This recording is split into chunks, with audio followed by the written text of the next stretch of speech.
work and no time to troll, but you'll feel his wrath in every control. Whoa, whoa, whoa, whoa. Oh, the Warcraft blues, the battles rage on, from peasants and grunts to heroes long gone. So rise back in action, better watch your lane. This Warcraft world, it's never the same. Heroes rise and heroes fall, from the tavern's call to the main hall. Accolades chant as the Zeds rise high, while pally rifles still make you cry. Yo!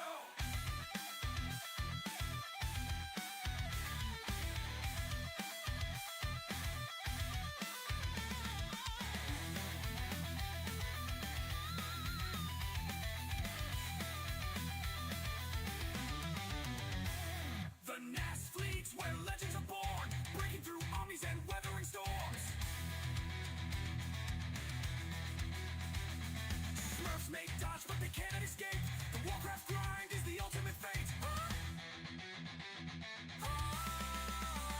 Oh, the Warcraft blues, the community thrives. With every match, the spirit survives. From FFA rants to the reforged craze, this Warcraft world keeps us amazed. So here's to the players, the fights and the fun, to the strategies crafted and battles won. The Warcraft blues, it's a tale we all know. Forever in Azeroth, our love will grow.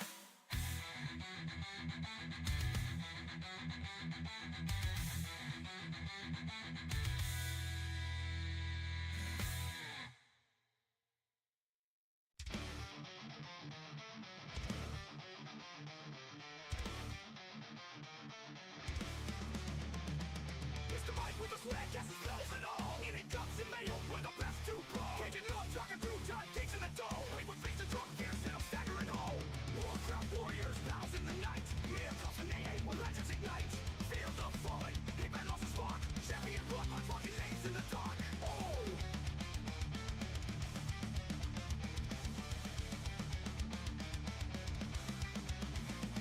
Delta Warcraft engine burning bright at dawn. Strategies like puzzles, gotta get your pieces on. Like the overseer with the mightiest flow. Casting in the tools, make our faction grow. Marking names in the dark. Start the Warcraft engine burning bright at dawn. Strategies like puzzles, gotta get your pieces on. Like the overseer with the mightiest flow. Casting in the tools, make our faction grow. Warcraft warriors, pals in the night. Here comes an AA when legends ignite. Fear the falling, Hitman lost his spark. Champion blood, my fucking name's in the dark. Start the world of engine burning bright at dawn. Strategies like puzzles, gotta get your pieces on. Like the overseer with the mightiest flow. Casting every tools, make a faction grow. Casting every tools, make a faction grow. Start the Warcraft engine burning bright. Strategies like puzzles in the night. Here comes an AA when I'm legends in blue. Oh. Like the overseer with a bow. Casting a big duels, making the dough. Missing that big doing, fierce fall from grace. Tales of conquest written on every face. Forcing humans crashing out, taking flight. Until rise again under the moon's gold light. Mr. Right chronicles these mythical deeds, announcing every battle plan and legendary scenes. Marking names in the dark. Marking names in the dark. Marking names in the dark. Marking names in the dark. Marking names in the dark. Oh. Start the Warcraft engine, burning bright at dawn. Strategies like puzzles, gotta get your pieces on. Like the overseer with the mightiest flow. Casting every tools, make a faction grow. Casting every tools, make a faction grow. Warcraft warriors, pals in the night. Here comes an AA when legends ignite. Fear the falling, Hitman lost his spark. Champion blood, my fucking name's in the dark. Warcraft warriors, pals in the night. Here comes an AA when legends ignite. Fear the falling, Hitman lost his spark. Champion blood, my fucking name's in the dark. Oh! In the dark, oh! In the dark.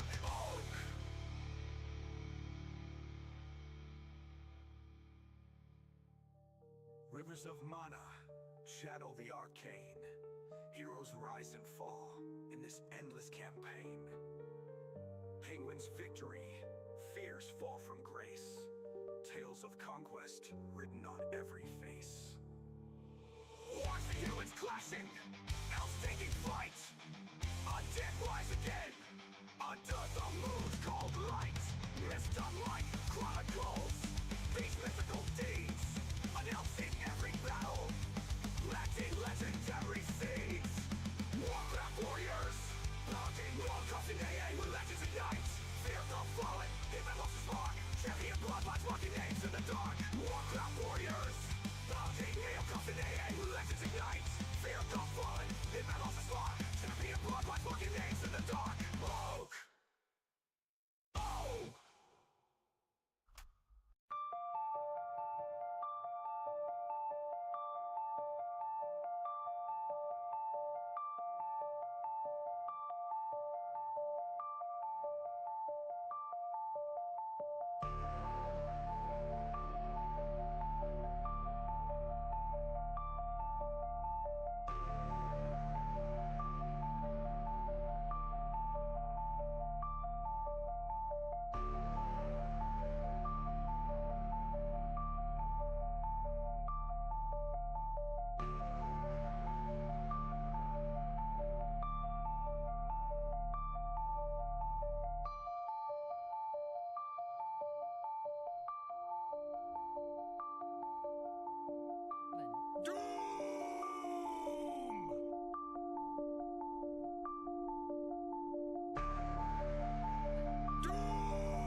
the toxic 4v4, the spirit of Warcraft forever.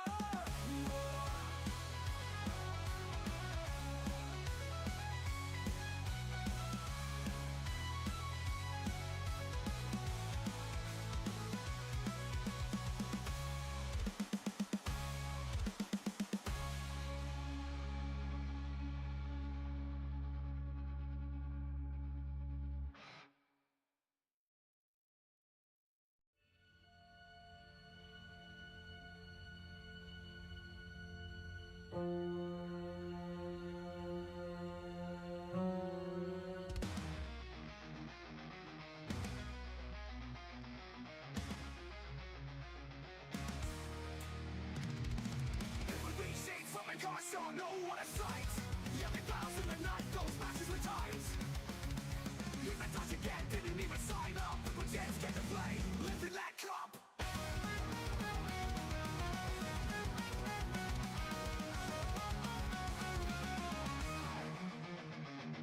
NA compete, where the legends collide. Where worlds light, and passion and pride. Mr. Mike, on the mic. Coffee in hand, casting the battles across this great land. Hackers out of town can't hear his roar, but the fight carries on, the crowd wants more.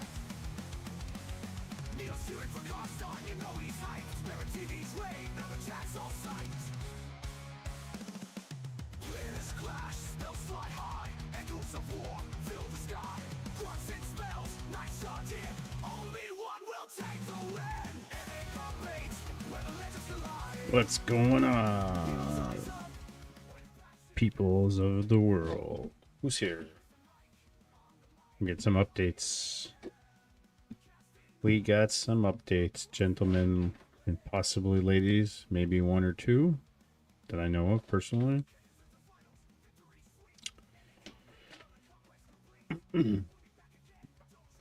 We just had Slay Day advance in Division A playoff action on Phil Like a Mill stream.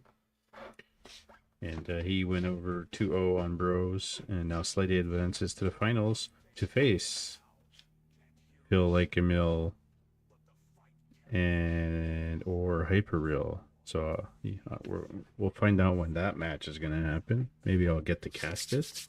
Definitely want to cast the finals. And also, Doomer,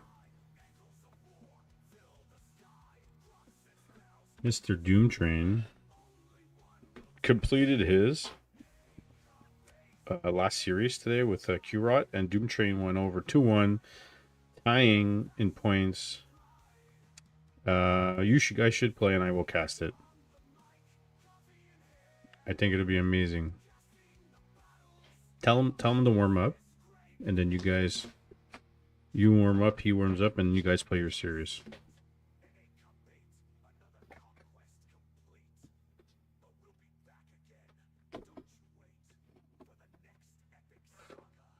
Anyways, still Doomtrain clinched first place in his division in Group C. So he gets to face Soft Ice Cream in the first round, the best of 3. Q-Rot faces Fourth Age in the best of 3. That's on the agenda. And then we have another division that is ready to go. PSJ is facing Cournier in round 1. And from what I saw, Cournier defeated PSJ 2-0. So we're going to double check that.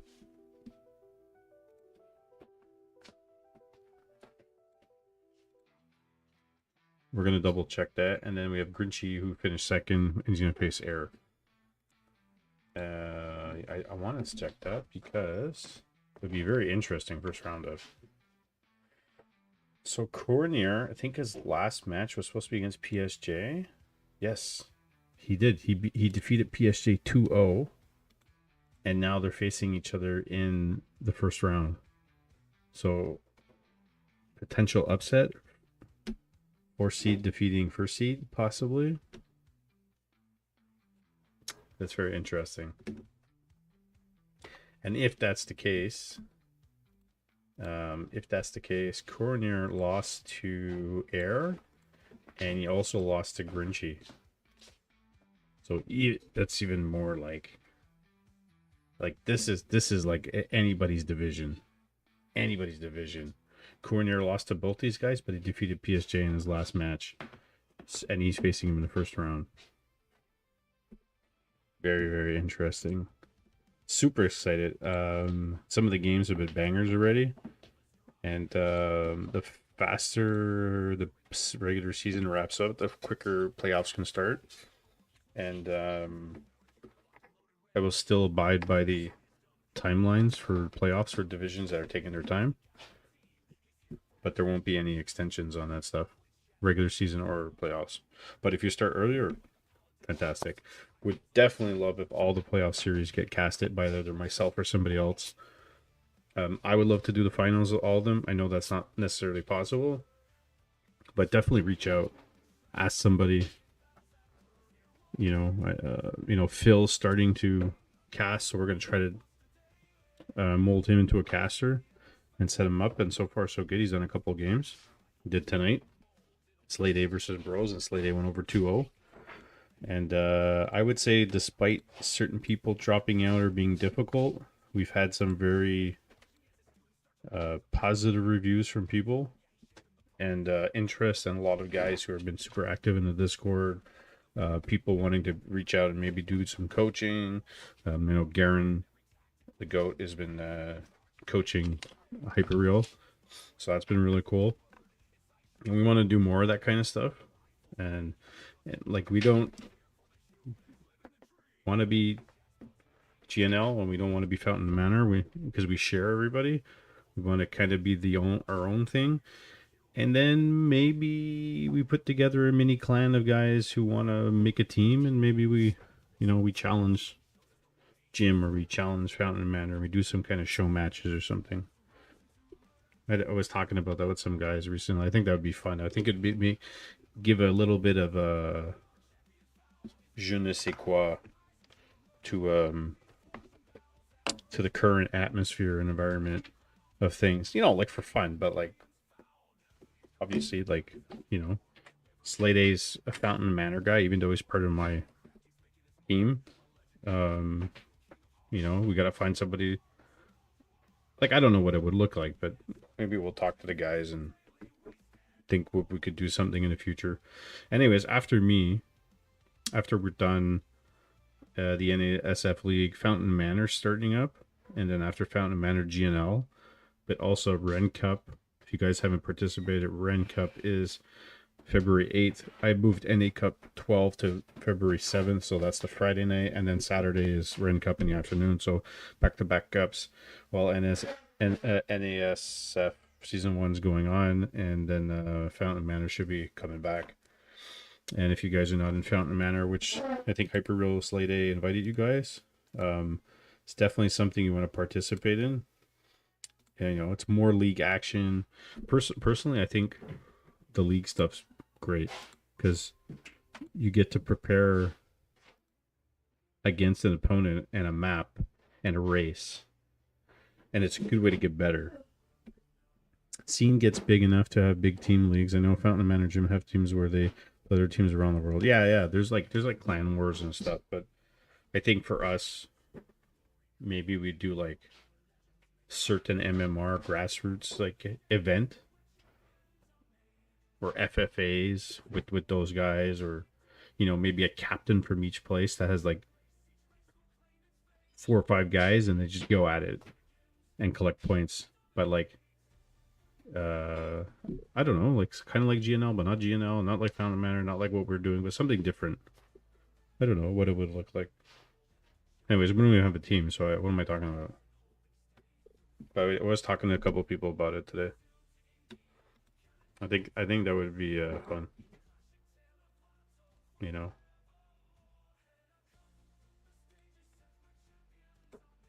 But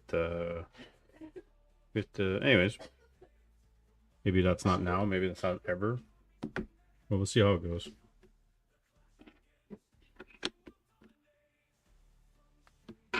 In the meantime, there's your bracket for Division D. There is your bracket for Division C for playoffs. And there is your bracket for Division A. Slay Day going over Bros, who advances to the finals. Fountain and Manor Legend. And if we do go over all the divisions, Slay Day did take his division 5-0 and makes it to the finals. Phil Like a Mill went 4-1. Hyper Real went 3-2, and Bros went 2-3, with Forest Spirit and Torch bailing out. And Group B currently, Panda sits in first place 3-2 with 7 points. Hungry T is 3-0. Pain the Risen's 2-0. BP Woody is 1-3. King Evil is 1-1, and Rico is 0-4. He's officially out. So we'll see. We'll keep an eye on that. And then Doom Train won his division today by beating Q-Rot 2-1, and it was like crazy towers and footies and rushing. Panda was last place last time you checked. Panda's first right now with 3-2. I mean, that will change because he has 7 points, but it depends how Hungry T and Pain do. Right? So even if BP Woody goes, wins his next matchup 2-0, he has 6 points. So Panda makes the playoffs regardless. Yeah, it's going to be tough. But 2-0 is good right now, 3-0. I kind of think BP Woody's the odd man out here. So, did he lose to Pain? BP Woody won Rico, King Evil. Oh, right, lost to him, eh? Hungry T, and yeah, Rico, yeah. He only won one map against Panda. But there you go. And this division's a banger division. Like, really, you know, Floss is better. I think with practice, he's much better. But these four guys are very close in skill level. I mean, 9-9, 7-6 points, right? 4-1, 4-1, 2-3, 3-2. The funny thing is, Soft Ice Cream goes 3-2, finishes below Fourth Age, just due to points, because Fourth Age took a map in every series. So that's really interesting. Hey Doom, oh man, you had a massive victory today. I was so happy I got to watch it at least. My wife watched a bit of it too as she was walking by. Yeah, massive. Can I make that face? Make that an emote for me. Proxy 2 racks. Drunk Doom. When your stream's done, I'm gonna download your VOD, even though it's 12 freaking hours, and I want to clip. I think I want to clip your rant at the end of it. Yeah, it's 14 hours. I want to clip the rant you did at the end because it was really good. It was kind of like my rant I did about the smurfing. And make that an NASF legal notice. Yeah, I only speak truth. Sign up, show up, and shut up. That'll be the title.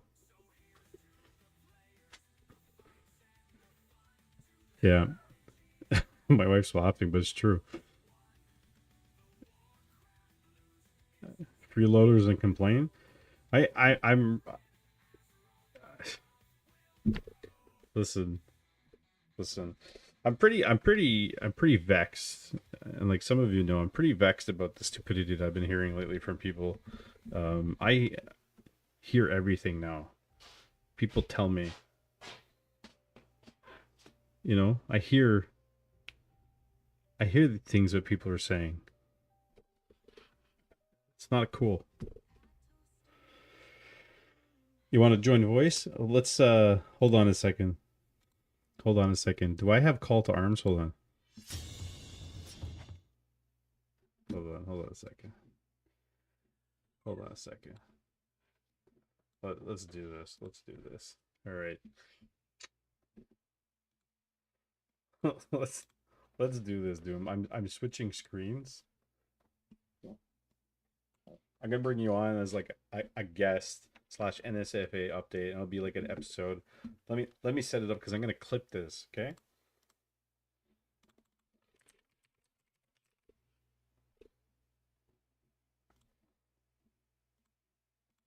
I want to make this more there. Yeah, clip it exactly. And then I think I have a picture of you, to be honest. Unless you want to come on video. You want to come on video?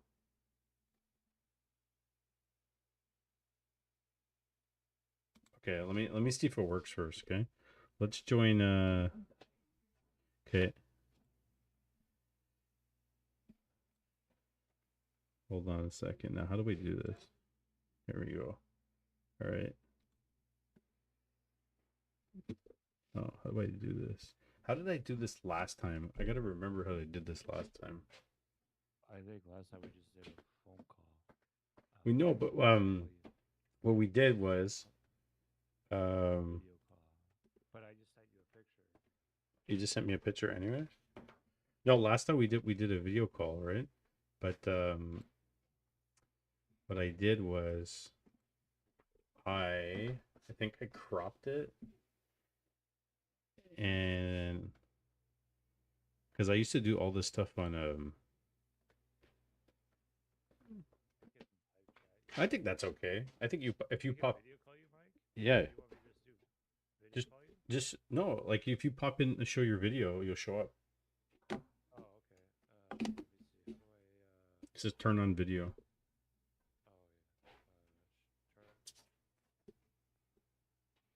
Oh yeah. Yeah, dude, check out my bed. That's I love it. My place is going off. Yo, what's up? Yo, I love it. He's still shirtless. Yeah, dude, I'm always shirtless. Hold on one second. Let me fix this.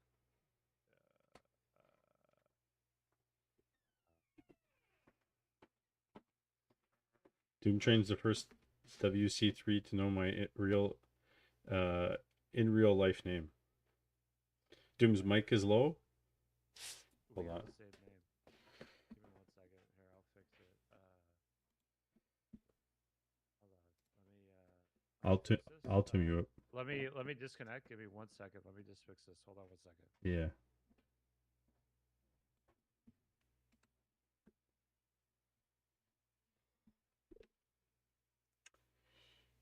I'll turn up his volume. You guys let me know.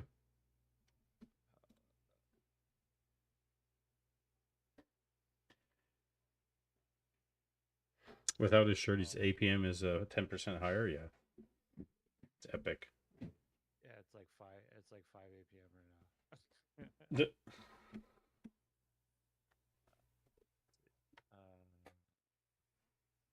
Okay, we got that. Is there a way that you can fix your camera here on Discord? like green screen it. No, just like in general, voice and video. Give me 1 second here. I see it, but Honestly, the whole stream is like 50% quieter than most. What do you mean? My stream. okay. So let me see here. Oh We got it. yeah. Okay, we got it. Yeah, I was supposed to clean my apartment today, but then we got sidetracked with games and stuff. What else is new? What else is new? Well, Yeah, children sleeping at night. I can't be too loud. During the day, I could scream if I was yeah. in an I office. asked you, Mike. You what? I said I asked you earlier if you wanted to stream, but you said you had your little ones running around you, which is okay. Yeah. No, during the day is harder. I'm gonna put Doom louder. Yeah, hold on. Doom's at 100% now. Is that better, guys? Can you guys hear me? What about now?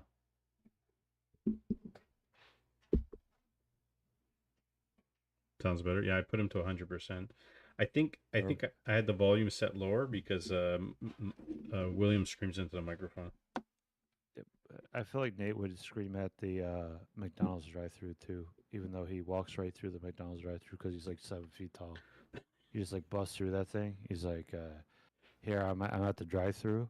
Go, sir. You need to go to the drive-through. He's like, "Yeah, I'm through the drive-through." Like, no, sir. The ordering window, 5 windows. But he's like, let me tell you about elves. Okay, they're bullshit. Okay, they have immolation, they have keeper with entangle. And he just goes like on this whole rant about how elf is imba. And like, well, do you want the Whopper with fries, sir, or onion rings? He's like, moonwells are bullshit. Okay, it's like, I could see him doing that too. yeah, they're like, sir, it's like a 19-year-old woman there. She's like, this is my part-time job. Like, I go to school and I got an 8-foot giant here that's like, let me tell you about moonwells real quick, okay? They're fucking bullshit. Can I get that to go, please? Would you like fries with that? Yeah, you like fries with that? You want the shake? Oh, the shake's broken?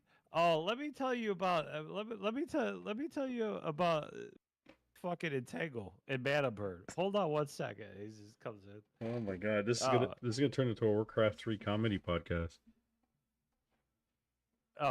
so you want me to give you the TLDR what I said earlier, Well, Mike? Or well, like, let's first we'll go over. Let's do this appropriately. Let's do this like a regular okay, podcast.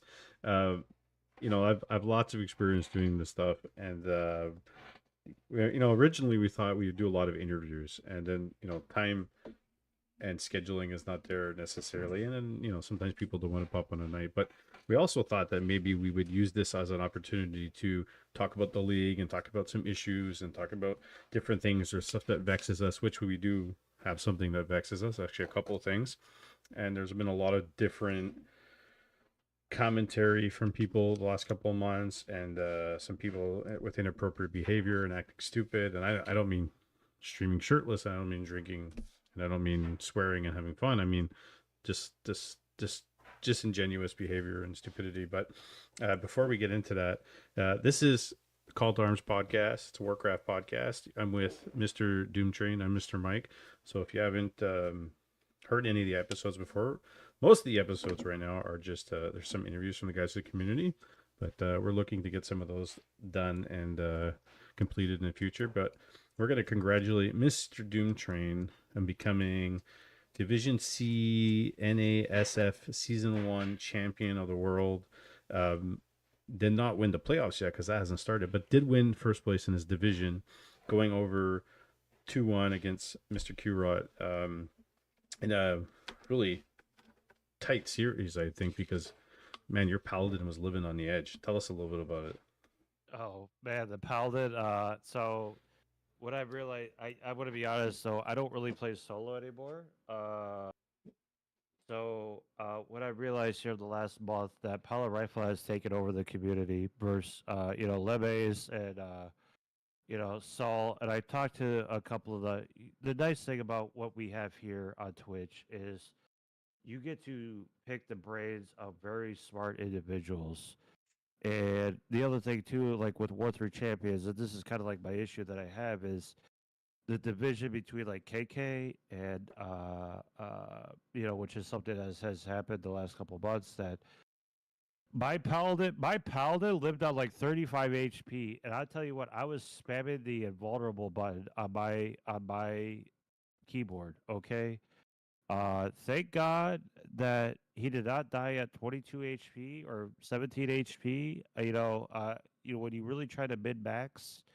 But the whole thing is that I feel I'm a later pellet rifle adopter. I did it in FOM last 2 seasons ago. Um, I just feel like power spike wise, that is so much easier to play power rifle than it is for AM footman double sanctum, which is kind of what you run into in the meta. Interesting. One base, one base. Well, Power Rifle's got a timing push, right? Yeah. And the thing is, though, you have more mistake room, I think, because you have 505 HP or 520 HP now on a rifle. Okay. And then you have 420 on a footman. But the thing is, though, without the Fed, footmen kind of get kited. And then you kind of have this range of 400 versus like 525 of the headhunters. But the thing is, though, the pros will skip an arcade tower, and what I did though is like, you need the arcade tower. Okay, I know I'm not that good. You definitely need an arcade tower Yeah. to help mitigate the farseer. I always I always tell people at our level or lower, get an arcane tower against orc farseer. It does extra damage against the summons, right? It'll buy you time if anything, because if you don't, they're just gonna run and kill all your peasants. And I think if you didn't have the arcane tower when you were pushing his base, I think it was in game 3 when your paladin was running around with 17 life. Oh, the first game, yeah, first game that I was the went first game? power rifle. Yeah, game 1 I went power rifle, and so I looked at that. I'm still at tier 1. He's tier 2, but he didn't have fortify, and he had a lot of army. I can't beat that straight up. I can't beat that straight up. So I had to make a decision of I sack my base, force him to TP, because I think for a lot of people, this is where the mind game set in. And this is where you get to read people. I didn't look at any replays of what Kraut plays. So he beat everybody. He's 4-0. Very good player. Yes. So I'm not saying this is disrespectfully. I'm saying this because you get into 4v4 mentality of I'll sack my base. I have no problem losing my base. And for a lot of people, as soon as the base gets pressured, they go, "Oh crap, I need to TP." So I got tier 2 alchemist. I actually made a mistake because you go healing spray before Yep. shaman. Before shaman, alchemist is super good with healing spray plus holy light. So for a lot of people like Leves, the higher MMR players that play power rifle, you want to go blood mage. Blood mage makes sense. Yes. But I go for a level 2 farseer, which is only going to be 85 damage for chain light need. You could actually out heal that with heal spray plus holy light. I went devotion aura, so you get 3 armor, 3. Like people might think like I'm stupid for this, but there's a lot of merit into going acid bomb versus what he had composition wise, which was headhunter plus shaman. So medium armor, but they're reduced damage, which they have, I think, 0 armor. So it's actually like -2 or -3 at level 1 Yes. for the alchemists. And shamans take extra damage versus piercing already because they're unarmored, plus the reduction of negative armor. So he had no lightning shield. All he did was purge. I'm okay with that. So Alchemist in my brain makes the most sense as like I don't have enough time to build a blood mage. I need something now. And Alchemist is tempo. Alchemist is 100% a tempo hero. Yep. Like you need to go now. Yeah. No, it was a good choice. I like that choice. And heal spray or acid bomb, those headhunters are going to fall rather quickly. And the whole point is not to let the game to go on any longer, right? It's like a true. I mean, it wasn't a true pally rifle build, but it was pally rifles into, hey, I'm on the fly here. Let me grab Alchemist. I want to finish this game now. And you were just kind of relentless, which, I mean, I have a discussion with Fourth Age about you because he had a little bit of salt in one of the games against you. Yeah, yeah. But prior has been having salt for me for 2 years. Yeah, oh, of course. But I think prior to that series with him, I was saying, I'm like, Doom's gonna pressure you. He's gonna tower you. He's gonna run around chase your units. Like he's ultra aggressive and unorthodox. So like you got to be ready for that kind of style. Like we've played before a bunch of times, and we've tried those type of things against me. Like it's hard, but if you can, and I'm not calling it cheese because it's not necessarily cheese. Like it's ultra aggressive. And if you could fend that stuff off and really like deal with that kind of stuff, it's good. It gives you resiliency, but sometimes people have difficulty with that. I think part of it too is I like to keep strategies entertaining for my own sake, which is why the problem I have playing 1v1 right now, that the meta is so stale. Whether you buff or nerf human, that I've said this for years now, since I came back to the game a couple years ago, that the game is so soft. And it's so hard to find ingenuity of like what we saw Parallax when I casted the series yesterday, power building. which is so fascinating. He power Because built what I the barracks and the altar. yeah, the altar, because what I've noticed too is even Leon has gone back. I watched his stream the other day, and I pick his brain about a few things. And Leon's super cool about, like, Leon is so wholesome in so many ways. And listen, the thing that we have about this community, that you could talk to Saul, you could talk to Leon, like people that stream or people that play the game and they put their information out there, they will give you answers based on what they think the game is. They will analyze their own gameplay and go, I think this is the right decision because of X, Y, and Z. I'm going to tell you this. I noticed yesterday on Leon's stream that he went back to the old school human build, What is that?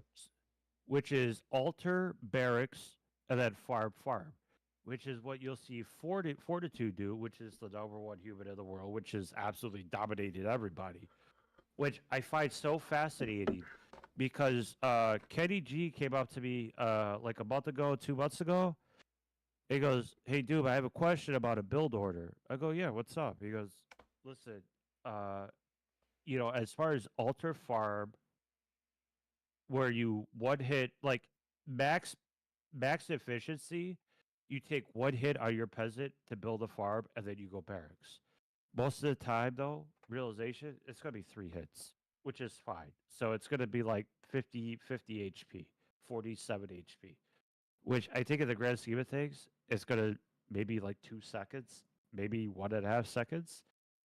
But this is what got me thinking yesterday that 18 years ago, power building, especially on Twisted Metals, was such a big thing. So you would go 2 to 3 peasants, uh, power build your altar, barracks, because back then we didn't know about creep aggro. So the thing that is so intuitive now, like I try to explain to people, imagine you don't know any of this at all, okay? And everything is so hidden and foreign to you. You don't know about creep pulling, that you were okay with losing 3 peasants or 4 peasants to the golem. Interesting. Hey, So, oh, I'm sorry, Mike. Go no, ahead. I apologize. no, go ahead. I just, it's interesting. I was thinking that 18 years ago, you have this meta that nobody knows about stuff. Like I remember Grubby talking about when he was playing in some of the world championships and stuff like that. Like people would just go straight up fight the fight and not move their units. Yeah. They didn't even Yeah, move their zero units out micro. of it. Yeah, Zero you micro. would just go blow for blow, unit for unit. Like Ted had this very fascinating, which I would love to see, like which you have touched upon when we have conversations, like a nerf to the cost, or a buff, I guess, but a nerf to others. The cost of tier 2 for all races across the board, and then like more gold, right? Which would actually, I think, would cause later games, because the thing is, people watch the pros now, and this is what like I try to tell people. Imagine at a time where you could watch games instantly. You had to dig through those for strategy. The people that were in the know, everything was so gate kept. Yeah. Okay, like I try to tell people this. Like when I used to write for WC replays, Mm-hmm. I used to have to dig and dig and dig and dig, and people played so bad. The average 1300 MMR player would beat most semi pros from 2005, without a doubt. I Mechanics alone. I think so. I think so. It's completely changed. Even going back just a couple of years when I started getting into Warcraft again, like a 1200 player 3 years ago or 4 years ago is not a 1200 player today, right? No, And no. Is that for a couple of reasons, Mike? Do you think, or I think because the community is generally getting smaller and the players that are staying are the ones staying, that maybe over a long period of time they're improving and moving up in ranking, and then so it pushes people up and down. So maybe you have people that were 1500 that never made it up but stayed, and then they kind of moved down a little bit, and they're kind of a really good. They're like an old 1500, but kind of stuck at 14 or 13, and the MMRs are the same, but what people do poorly or do well in them now are different. So like Oh, let's say without a doubt. right, you watch the 1200s now compared to a couple of years ago, and they're like doing body blocks and doing denies, Yep. and they didn't do that when I first started a couple of seasons ago. Like it's been 2 years now, and I've already seen the difference in that. Like you know, I guess I'm 1500 ish turning orc and undead, but like the 1500s are not the 1500s from a couple of years ago. And then, you know, like we look at PSJ was, I think, our MMR range from a couple of seasons ago. And now he's, you know, 1600 plus. Yeah. Yep. I know. I beat PSG at a Open Cup a couple weeks ago. A month ago. I did Palatech against him. I laid the crap out of him. That's crazy. But that's the thing is like I see Kenny, a lot of the players like you, Mike, you know, 12, 1300 up to 1500, and I don't know if it's necessarily inflation. And I'm not saying that like disrespectfully. I'm saying like what you said, as the player pool gets smaller, and the people that really want to stay, I think the skill standard average gets amplified by 1,000. So uh what I said today too is because you know I watch a lot of Warcraft even when I should be charting. It gets me in trouble at times, but it's because of the mental aspect of the game, like Dota and all these other real time strategy games, MOBAs. That if someone finds a niche of what works, everybody is going to adapt to that. So I think subconsciously mechanics are artificially there without the realization of them being there. So I think you can define the meta, which might not actually be correct, but because you see a high level pro works versus a high level pro, and that's what you think is going to work. And then you get into these balance issues that, oh, well, this should work because they do this. Well, that's because they think the most well defined strategy is this. And now you look at the issues like Happy. Happy is lost for human. He has no idea what to do. Well, Crippler, yeah, his problem is, and I've for the last couple of games I've seen. Well, one we can talk about, you know, the exchanging of, you know, show matches and events, and it's almost like, hey, you're not stupid. You're the best player in the world, or we're the best player in the world. Like, you know what works and doesn't work, and you don't adapt. Like, you're still going ghouls. You're not adapting, and it's almost like it's kind of on purpose. well, I'm not saying my he other is. thing would be to say to that, to interject with that, would be match fixing, which I have no doubt that goes on in any of the professional level. I would stand on that. I would die on that hill, 100%. So That where there's match fixing because of esports bets, you know, where to place bets. That has been plaguing the community for close to 25 years. StarCraft. yeah, yeah. It's anyways, I'm not necessarily accusing anything. I'm just saying from a person watching matches, or like a viewer on the outside and looking at this and seeing, you know, we watched all the Back to Warcraft happy matches and seeing the evolution of stuff and what people are doing, or Yep. like, why would you continue doing something you know doesn't work unless you're actively trying to make it work, but you know you might possibly lose? Like, you should be, and he should be the one innovating because he's the best player in the world. Like, he should on a dime be able to. It's kind of weird. Like, he missing a couple coils here and doing some stuff that, you know, like you could tell when an 1800 player comes in and tries to smurf and be 1400 or 1300 at, and try to get into cups and stuff, or like, you, if I casting your replay and you're spamming APM and you're doing like 150 APM at 1100 level, it's a bit weird. I'm not saying that APM is important, because generally it's not. Like, you can be you can be 1800 with 100 APM, but it's a bit weird. Like, you know, moving your units like this, stuttering, like point A, point B, point A, point B, but then all of a sudden killing a sheep, casting a skeleton, and aggroing your ghoul off from being destroyed while creeping an orange camp, like, and I'm saying this because it's just happened recently. It's a little bit fishy. I'm just saying. Anyways, Yeah. people do things, right? But anyways, Well, I went off and on a tangent.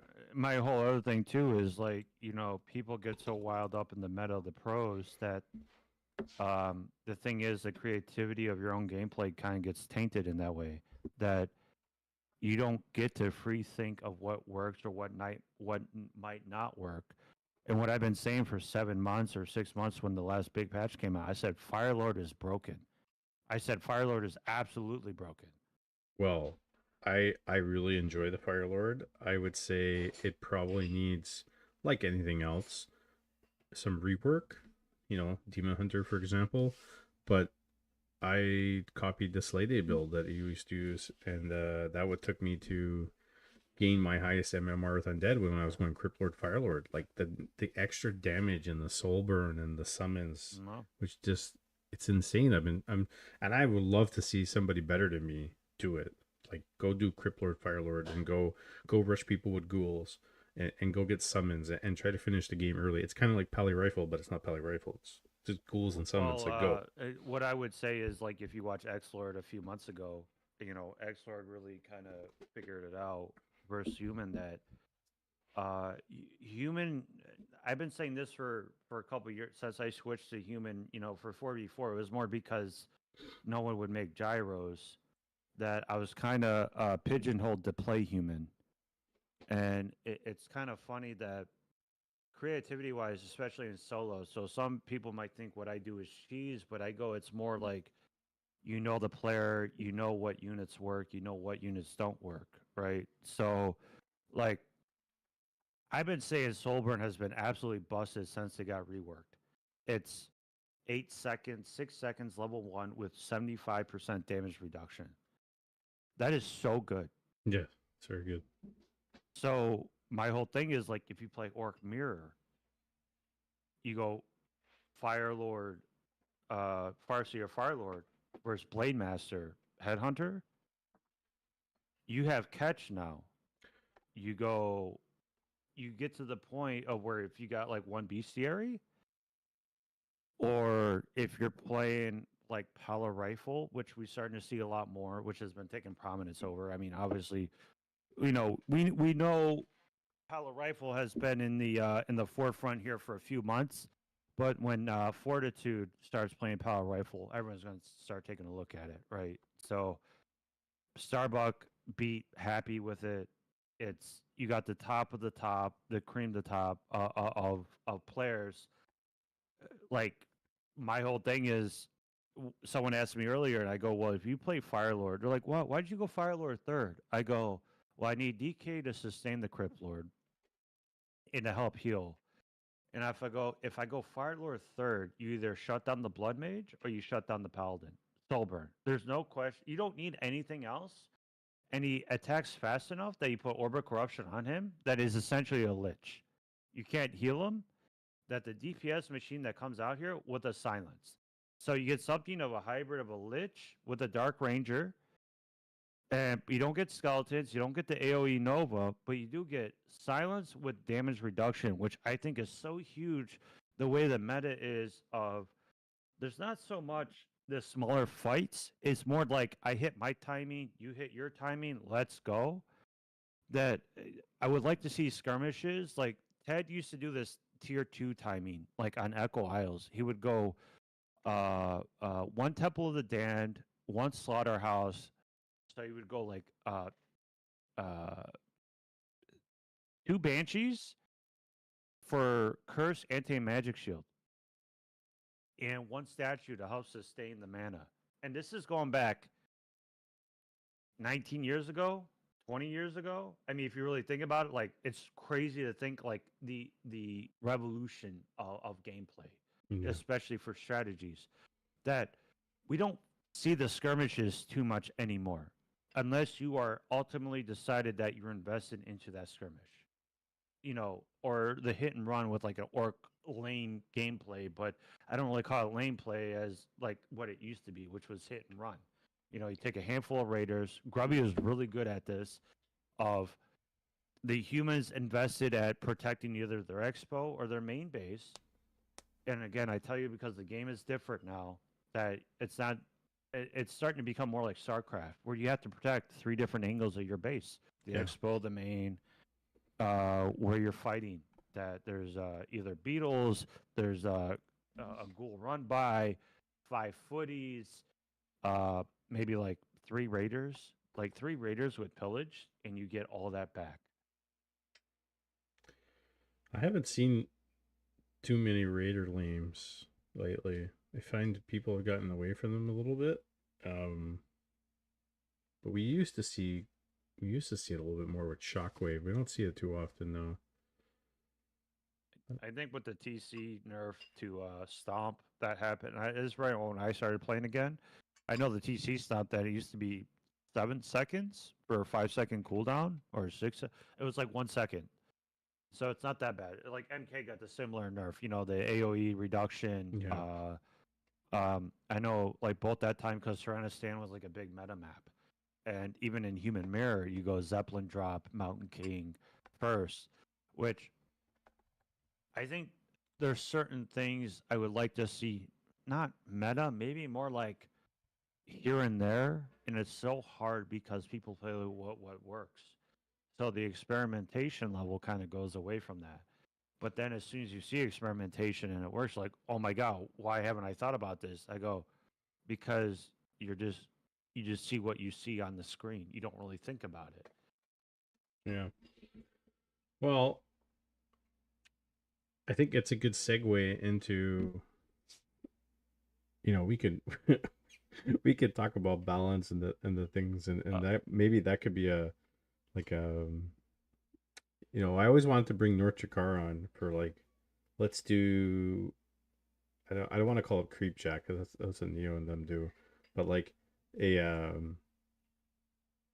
another intervention, kind of like let's dissect something. Let's dissect undead and cryptlord fiends and necromancers with North Chakar. Let's dissect tower rushing with Doom.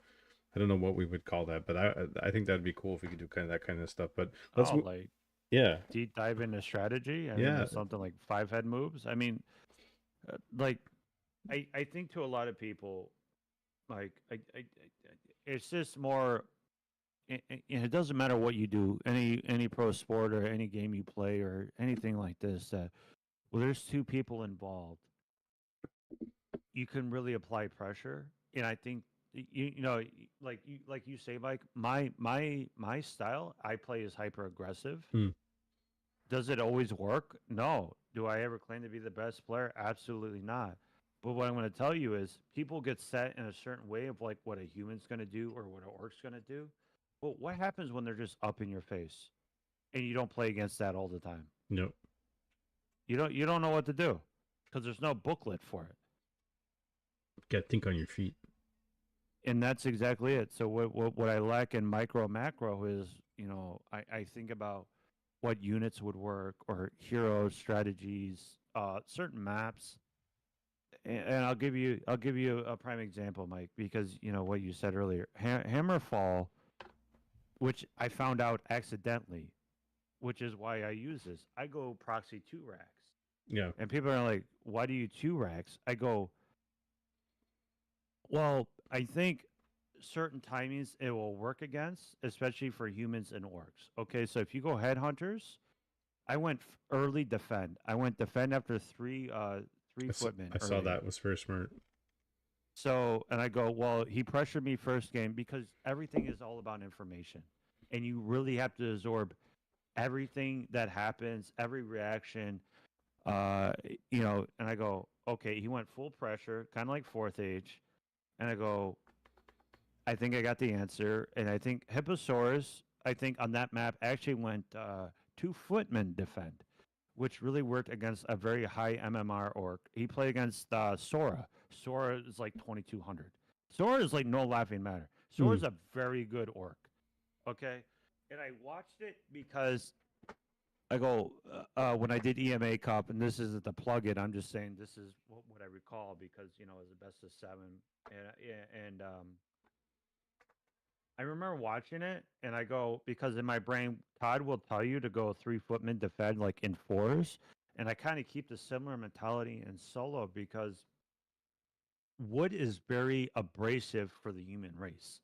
Like you need so many peasants to get 100 wood plus your expo plus tech. You're looking at something like 450 wood. That's a lot. Yeah. If you only have 7 to 9 peasants, you have to make a conscious decision. What do I do? Do I expand? Do I tech? Or do I pressure? And I think for a lot of people, they don't know how to handle pressure. Unless you're And night you off. watch, Unless you're night no, off, yeah, you can yeah, night expand and elf can tech do at it the all. same time. Yeah, 100%. With more HP. Like I can eat a coil, I get 5 HP, it's no problem. Let me just go back to my moonwall. I don't complain of balance. I complain what's given to me. So it is what it is. I don't complain of balance whatsoever. If something like you find weaknesses and you find things that work and are cohesive with each other. I think that's the problem is people are just so defined by what the pros do, they don't really think about other things that work. Like North Dakar has been playing Crip Lord for God knows how long. Buff, He's the nerf, Beetle King. buff, buff, nerf, buff, nerf, buff. CL Fiends. I'm gonna tell you what, when I played NA Cup last week, and I got to like top 8, top 12, whatever, like the third losers round, right? And I'm like, okay, I can expand. He had 100 supply of units at like minute 6. Yeah. Dark Ranger, Fiend. The summons and the fiends, and it's it's Dark Ranger or Firelord. Like that's what I'm saying. I can't wrap my head around getting the fiends out like he does.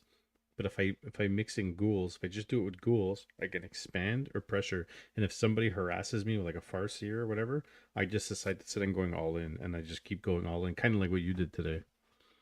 Yeah, well, sometimes you just have to say F it and go with your gut, right? Yeah. Sometimes you have to read the situation. And people are so second guessing themselves. And I think that's the biggest issue. So in game, they're like, well, Happy does this or Happy does that. But that doesn't correlate to the game that you're playing in now. And I'll tell you what, Happy with 26 supply will beat you even though you have 50 supply. Definitely. Well, Which is insane. I learned something. I learned something about myself is that no matter what the MMRs are, 600 MMR can defeat you in an FFA. When I was we were playing on Show Match Friday, and we did a 1v1, V1, V1, V2, V2, and then Hyperreal, I forget who his partner was, came in, they started attacking me, and I rolled Night Elf, and I'm like, I'm not the best Night Elf player, but okay, let's figure this out. And then, I was doing okay, and then the other 2-player team showed up. So I had 4 versus 1 at one point, and I just got completely smashed. Units overwhelming, but no, those guys played pretty well. That was humbling. Well, let's talk about that FFA the other day, Mike, that we played in last Sunday, if I recall. Yes. And everybody, it was so funny that they thought somebody else was Doom. And they're like, oh, that's Doom. I go, that's not me. Was that on our FFA match? Yeah, the Todd FFA, yeah. Oh, the Todd FFA match. I thought yeah. I thought Cage was Floss. It was so funny because I was hungover after a day of drinking the day before because Chad got me drunk. They're like, "Oh, Matt, here's some donations. Keep it going." They're like, "Oh, we love it." I wake up. I'm like, Todd sends me a Discord message. He goes, "Oh, we got that FFA in 35 minutes." I go, "Oh my God, I feel like death warmed over. I am too old for this." Okay. So I'm like looking at my base, and I'm trying to expo, and I have Cass right next to me. And Cass does not say one word to anybody as he kills everybody. And I look over, and it's probably 17 minutes in the game. I'm 3-1-1. This guy is 7-7-7. I'm like, what the fuck is going on? He devoured Williams. And then somebody thought N. Williams thought was me. And I go, I don't flame like about balance, and they're like, Oh, that's N. Williams. I think Flossie knew it was N. Williams without even realizing it was N. Williams. And of course, then I get Cage, who rushes me because he has no laws of FFA, rushes me. So I go to Cass, which I didn't know was Cass, but I had a feeling it was like a high level undead MMR. Just the way he played, he comes out with his Tinker. I was level 3. His Tinker was level 5, and it was just, like 8 minutes in the game. He was milking off at Williams, and it's funny because I didn't know what was going up in the northern part of the map because I was kind of stuck at the bottom in the southern eastern part. And on the right side of me was a human who I thought was Williams. So in past FFAs that we've done, Williams has gone out his way to footy defend, rush, and take out your expo. So I invested in all kinds of towers. I'm like, I'm gonna get sacked here. Let me just invest in towers. Only to find out later that Todd was like, look at Mike. He doesn't even have a build order and he's building towers. despite I playing well, that was I was like that was like the shoddy like on my ledger. It was just like that stupid. Too many towers and no build order. Yeah. Yeah, Of course. I didn't. I was just kind of playing, and my kids were kind of running around and stuff, but um and so he was on my right, Williams, but I didn't know that. That was no, sorry. I thought he was on my right, but it was actually Floss. On my left was Orange, which was Cage, but I thought that was Floss. And I go in with my Blade Master when he expanded, and I'm just poking the bear, right? I just want to see what's going on because you go left, you go right. I'm surrounded, and he's like, "Hey, whatever." I'm like, "Okay, peace, no problem." I leave him alone. And then for the rest of the game, he keeps telling everybody like Red Strong, we got to go after him, and he keeps hitting me. And then he's like, I'm standing there, and then he comes up to me and attacks me and says, hey, you attacked me first. It was like kind of one of those people driving a car with insurance frauds and stops the brakes on the highway and you hit their bumper. It was like the same thing, and I'm getting pissed, right? I'm like man, it's got to be Floss. Everybody Floss. But then I'm thinking about it later on in the game, and I'm like, Floss is not that stupid. Like he wouldn't do this. But I couldn't think about who it was. I'm like, it's definitely not you. I know it was you because you were Yeah. sending tanks across the map and they were hitting me, and I'm like, what the hell's going on here? And Williams was like, somebody help me, help me, help me. Nobody was helping Williams because they were too busy hitting me. I was so pissed. Well, every time I looked over, like Cage would hit me. I didn't realize it was Cage, but I should have known it was Cage because we played at FFA a few weeks ago. I got teamed by him and another guy, but he broke the unbroken rule, which is like you don't rush beyond, like you don't rush the guy, and he rushed me. So I'm like, you get your expansion up, you get your economy, and I go, listen, I'm just asking for peace. I'm trying to figure out what's going on. And then like when I left the game, it's Cage. I go, Cage is so bad mannered in an FFA. Like you don't rush. Like what I learned from Todd and Awkward and some other players of how it's like 15 minutes or 12 minutes you wait before you attack somebody. Right? You get your economy going, tier 3 tech, you get your 3 heroes out, and then I just get attacked. I got Cass on one side who doesn't tell you who he's attacking Hmm. because he's 420'd out. So he just goes in. He's like, I'm just gonna win this, no problem. The ultimate bad manner. And then I got to my right is Cage, and then I just see N. Williams just typing a whole crap load of stuff. Like I had no doubt who N. Williams was. Somebody's like, "Oh, Flossie was trying to act like N. Williams," and then he got caught out that he was not N. Williams because N. Williams, Nate already left the game. I go, this makes no sense. And then somebody else thought what you wrote EMA, so they thought you were me. So I go, you wrote right at the beginning, and I go, they're like, oh, that's Zoom, and I'm like, I'm sitting here with my 20 minutes delay. I'm like, yeah, that's not me. I knew that would throw them off. Oh, it's hilarious, but I think we want to get to a big issue tonight, Mr. Mike. Let's get into some bigger issues. Yeah, what's been grinding your gears or our gears? what's been grinding my gears? Okay, so what kind of what I said today? I know you can clip it in my 27-hour stream, or I'm going to clip it too. I'm going to clip it. Kind of what I've been grinding. So this is my issue. People and this has been going on for since I started playing again, so 2 years. We have open cups. We have generous groups, Fauna Manor, GNL, EMA, NASF. I was trying to go alphabetical. Obviously, that didn't work. American language. Anyway, it comes to a point, Mike, I think that people want their cake and eat it too. And you're going to ask, Doom, what do you mean by that? And I go, well, people that invest $0 into an open cup want a participation trophy. They want handed to the semifinals or the quarterfinals or a free win or a def win without realizing it's an open cup or it's an open bracket. And I have a big issue with this because I had this issue in my cup, which is why I changed my MMR bracket and people still got mad. And I said it kind of like an FU kind of way. And I said this to about seven players. I said, this is free money. You sign up with a chance to win. It is free money. Well, you know what? The thing about the money that we accumulate when we do NA Cups or Mayo Cups, which, by the way, I'll get to Mayo Cups in a second, is that I try to accumulate that kind of stuff from the stream. I don't make a lot from the stream.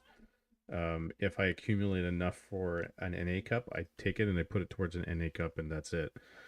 And then luckily in the last, I guess couple of weeks that we started doing the league, we got a bunch of donations from the guys on Matcherino that pretty much raised the majority of the pool money, the prize money. I was going to find a way to fork it up anyways if we didn't get any donations.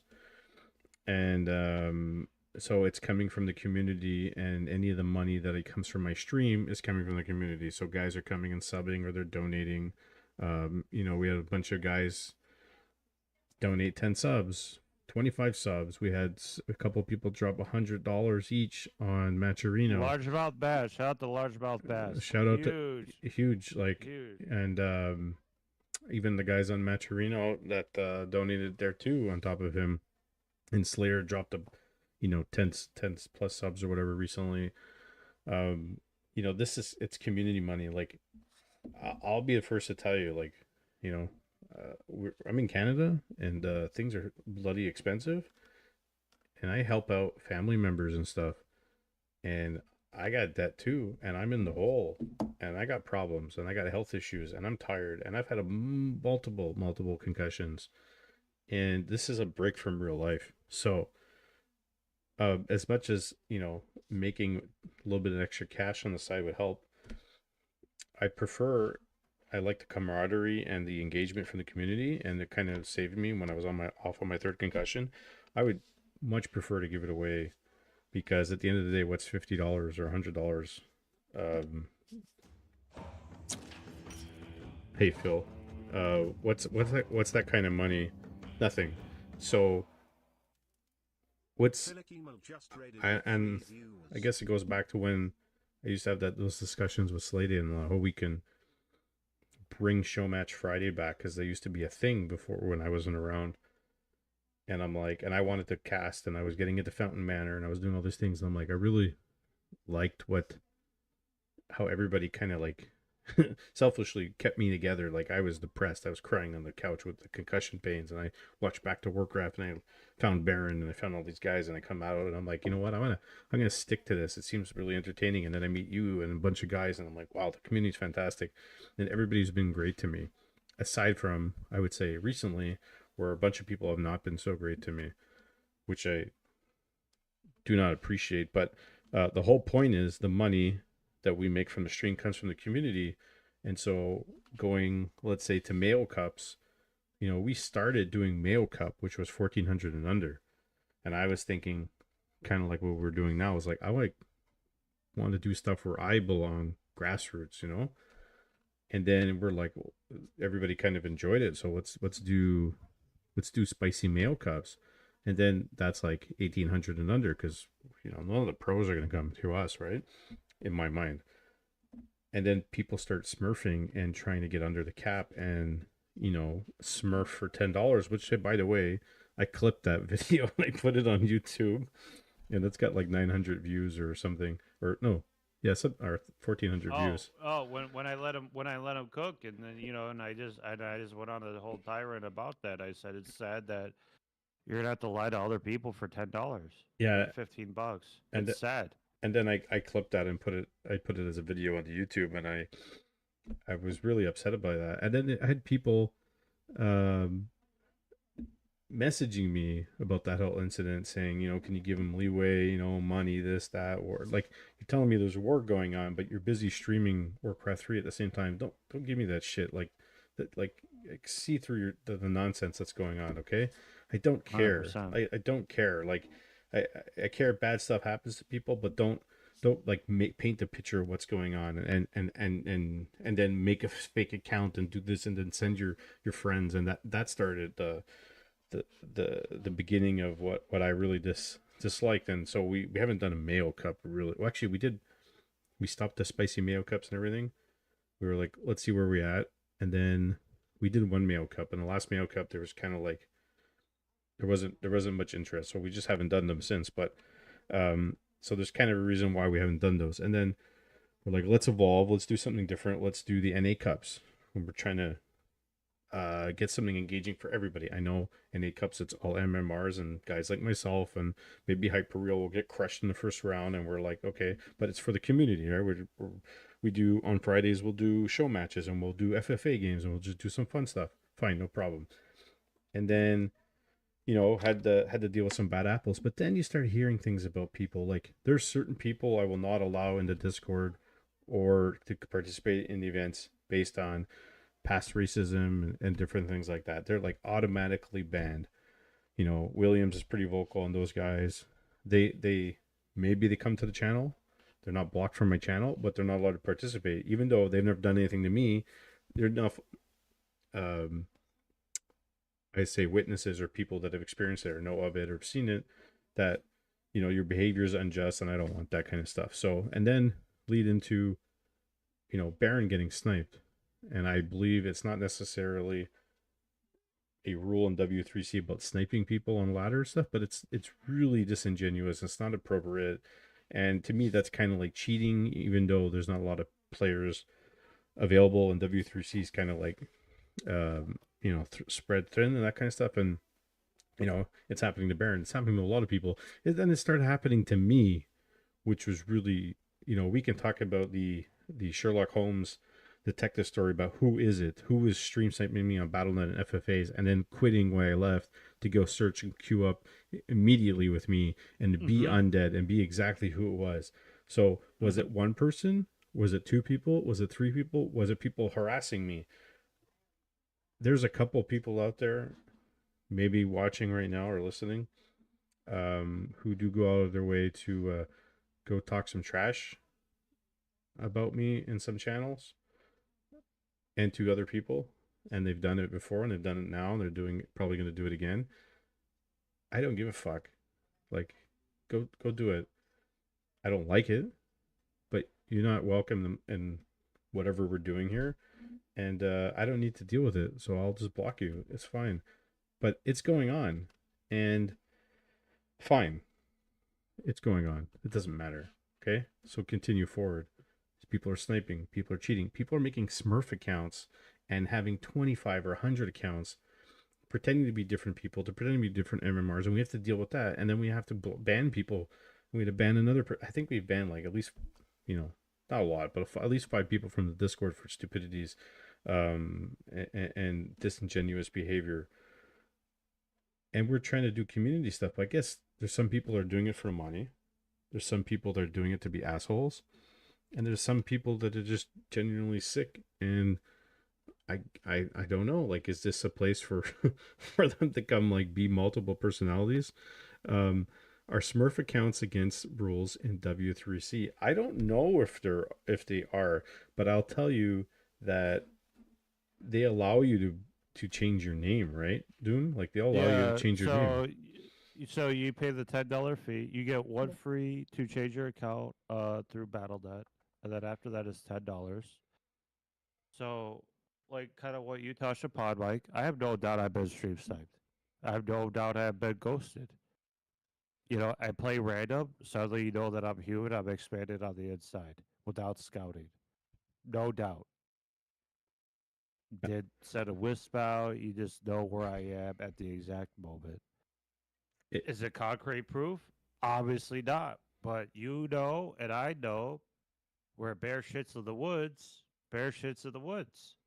yeah. So, unfortunately, a lot like life, Mike, people don't want to see people happy because they feel excluded from that for whatever reason. So rather than just be like, hey, you know what, let me go find my own way, they rather piss at your Wheaties. And that's the exact way I put on it. That I call it like I see it. I don't mince words, Mike. You know that. I tell you exactly. Something really chaps my ass. It has to. Because what you're only doing is destroying the community that's already small and you're making it smaller. So you want to, throw a game for $20 or you want to smurf for $20 and claim that's not you, Mr. Malik. I'm just saying that's the last, or, people that want to talk in third person or, uh, the issue I've had is with Ollie, a Polish human player. Great for 4v4. But even the evidence from Barrett was like, dude, he's stream sniping you. Because the only time he plays 1v1 is when you're streaming. Well, Can I stop that? No. well, he pretty much aired out that laundry in Saul's Discord Yeah. about being proud and really want to piss off Baron and he was doing it on purpose. And I'm like, yeah, okay, well, I banned him from this Discord. Like, no, that's not okay. And I'm not saying don't make other accounts. I don't like it. I think everybody should have one account, stick to it. That's it. But Yeah. there's ways of going about it. Yeah, Doom had multiple accounts, but Doom's not going out of his way and using that disingenuously and to harass people or snipe people or pretend he's 1100 MMR to go crush people. There's people, and I know some, and I know a bunch, and I've had dealt with them. They're making all kinds of AKAs to play at lower MMRs because one, they feel like crushing people or having fun. Two, they can't find games. Fine, I get it.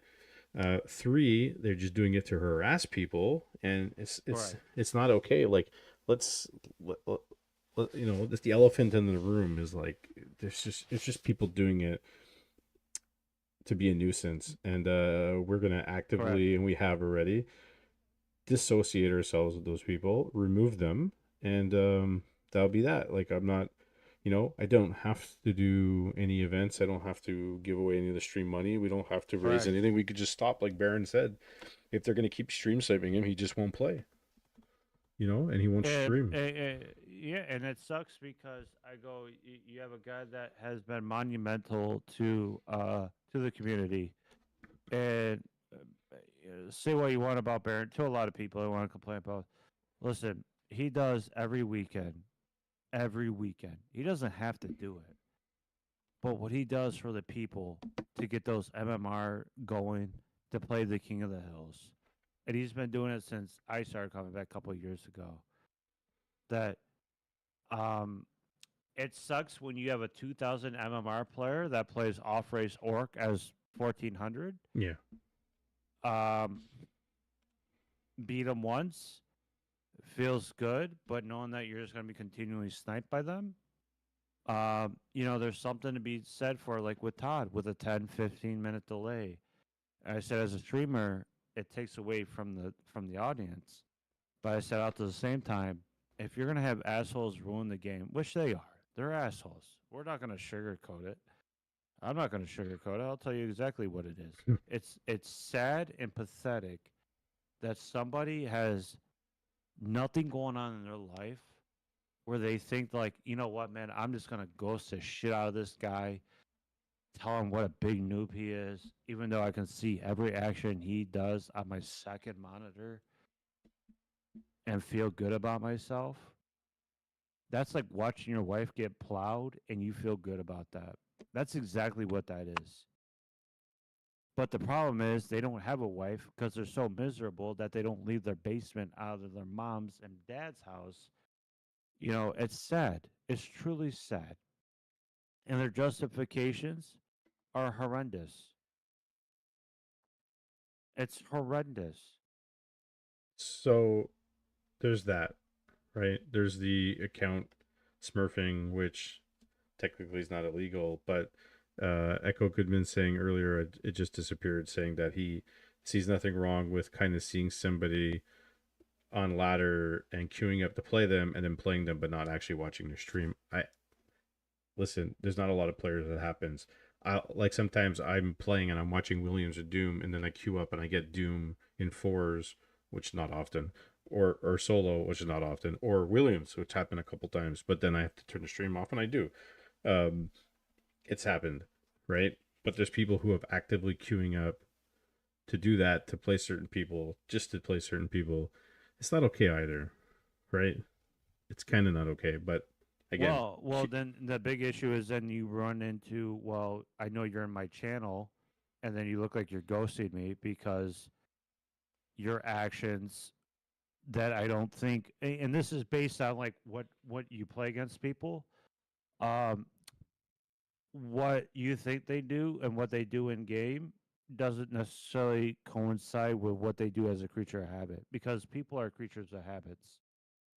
You know, they really do what they're comfortable with. yeah. For a But certain matchup, you could play Crypt Lord or you could play DK or Lich or it's very suspicious when I can tag you in my Twitch channel and you make some suspicious moves. Can I accuse you of ghosting?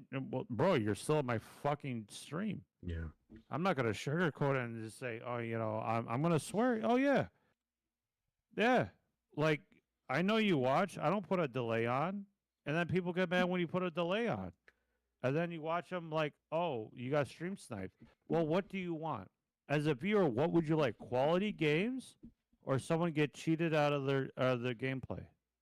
Can you tell me what would you enjoy more? Because the further I get into it and the further the audience grows for your stream, the more I understand why Todd puts a 15-minute delay on. And I'm going to be totally blunt, totally understand why. so there's those issues. Um, there's been on my end. There's been several people and other individuals I've had to deal with that have been sending me messages and harassing me or relentless on issues that are just insignificant and don't like reasons given, don't like apologies, or something small. Like I'll apologize, like said something stupid or whatever, and someone says, "Mike, I didn't like what you said on stream or whatever." I'll listen and I'll take a look, and I'm like, "Yeah, you're probably right. Maybe you're right."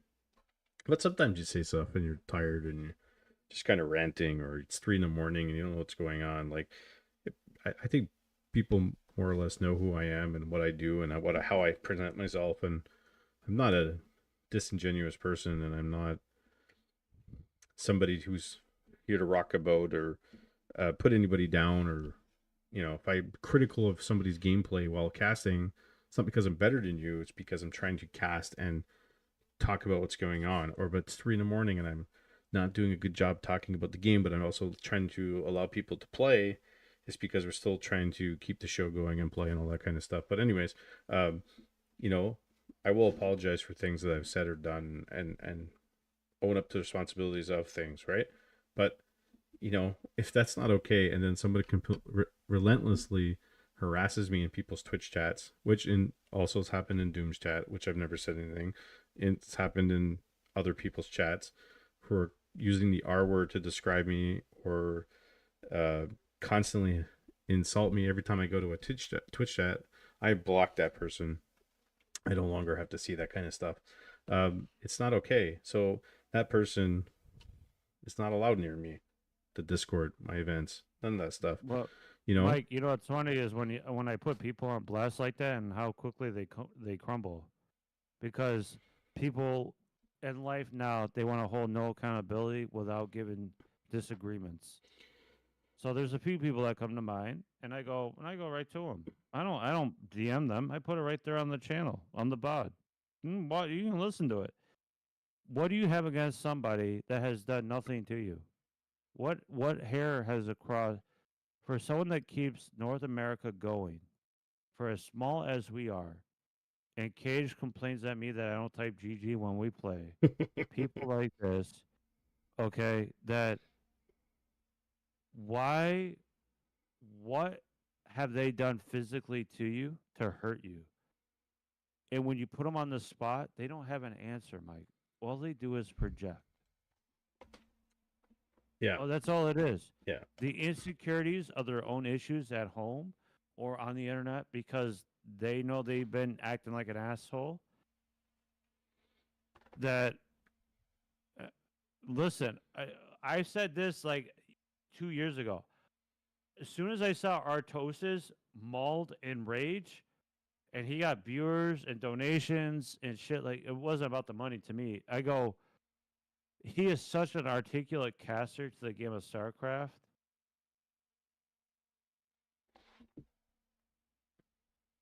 Gage, I just like watching you mauled.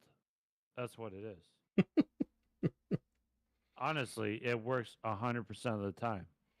Because you're so wholesome, Cage. I just like to get fucked and then I leave. And I'm not gonna tell you a good game, dude. I don't want to go to your head. Like, why would I want to give you anything positive? He's busting your Okay. he's busting your balls. Yeah, I'm busting your balls 100%, Cage. But if you saw me like in my Twitch channel, I'm like, he played really well that game. He got coached by Todd. I can tell. But your undead is fucking dog shit. I mean, let's be honest. All joking aside, like CB Wonder could probably play better undead than that, and he can't even see anything.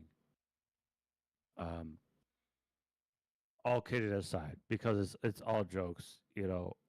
It's sad, Mike, that people don't want to see happiness. They don't want to see the community grow. And the same people that say, "Oh, we need more of this in the community," shit on the same community. So, like I said, being sniped is not fun. And when you don't even hide it, when you try to justify it, makes it 1,000 times funnier that you're the biggest scumbag in the channel. And then because, Mike, you have done nothing but tried to promote North America Warcraft 3 since I've known you. And that's something I've been getting behind because you know what? When I played, it was short round, Canuck, not a lot of people, if I'm gonna be honest. If we're gonna look at like U5 and SRS Gaming, like when Sonky played, this is going back like 400 years ago. You know, like when North America Gaming, like even the game I was in.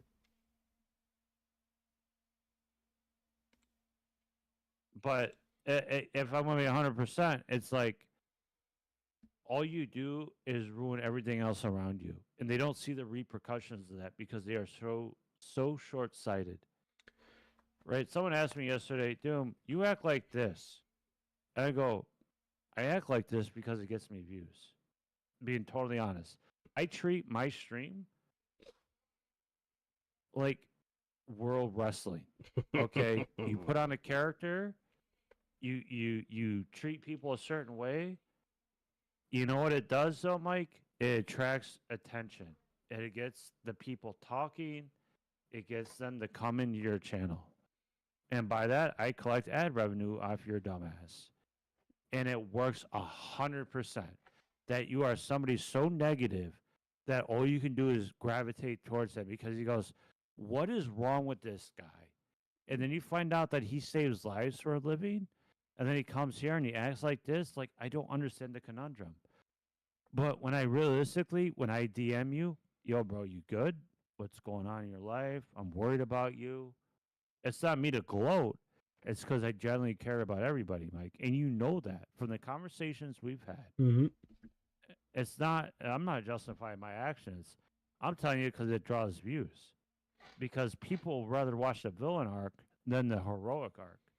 And that's why people crap on you, Mike, because you're such a good, wholesome guy that they don't want to see happiness. They don't want to see the good in the community. They don't want to see somebody actually doing good.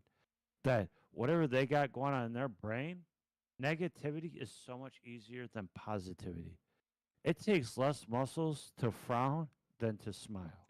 Well, That's all you need to know about life. I'll tell you guys about social media.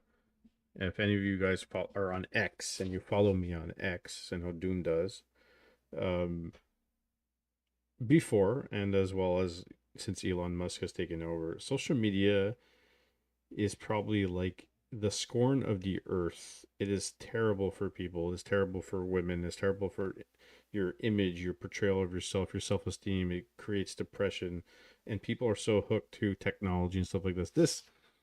I mean, this stuff is amazing that we can do this, but social media is also really bad for you, right?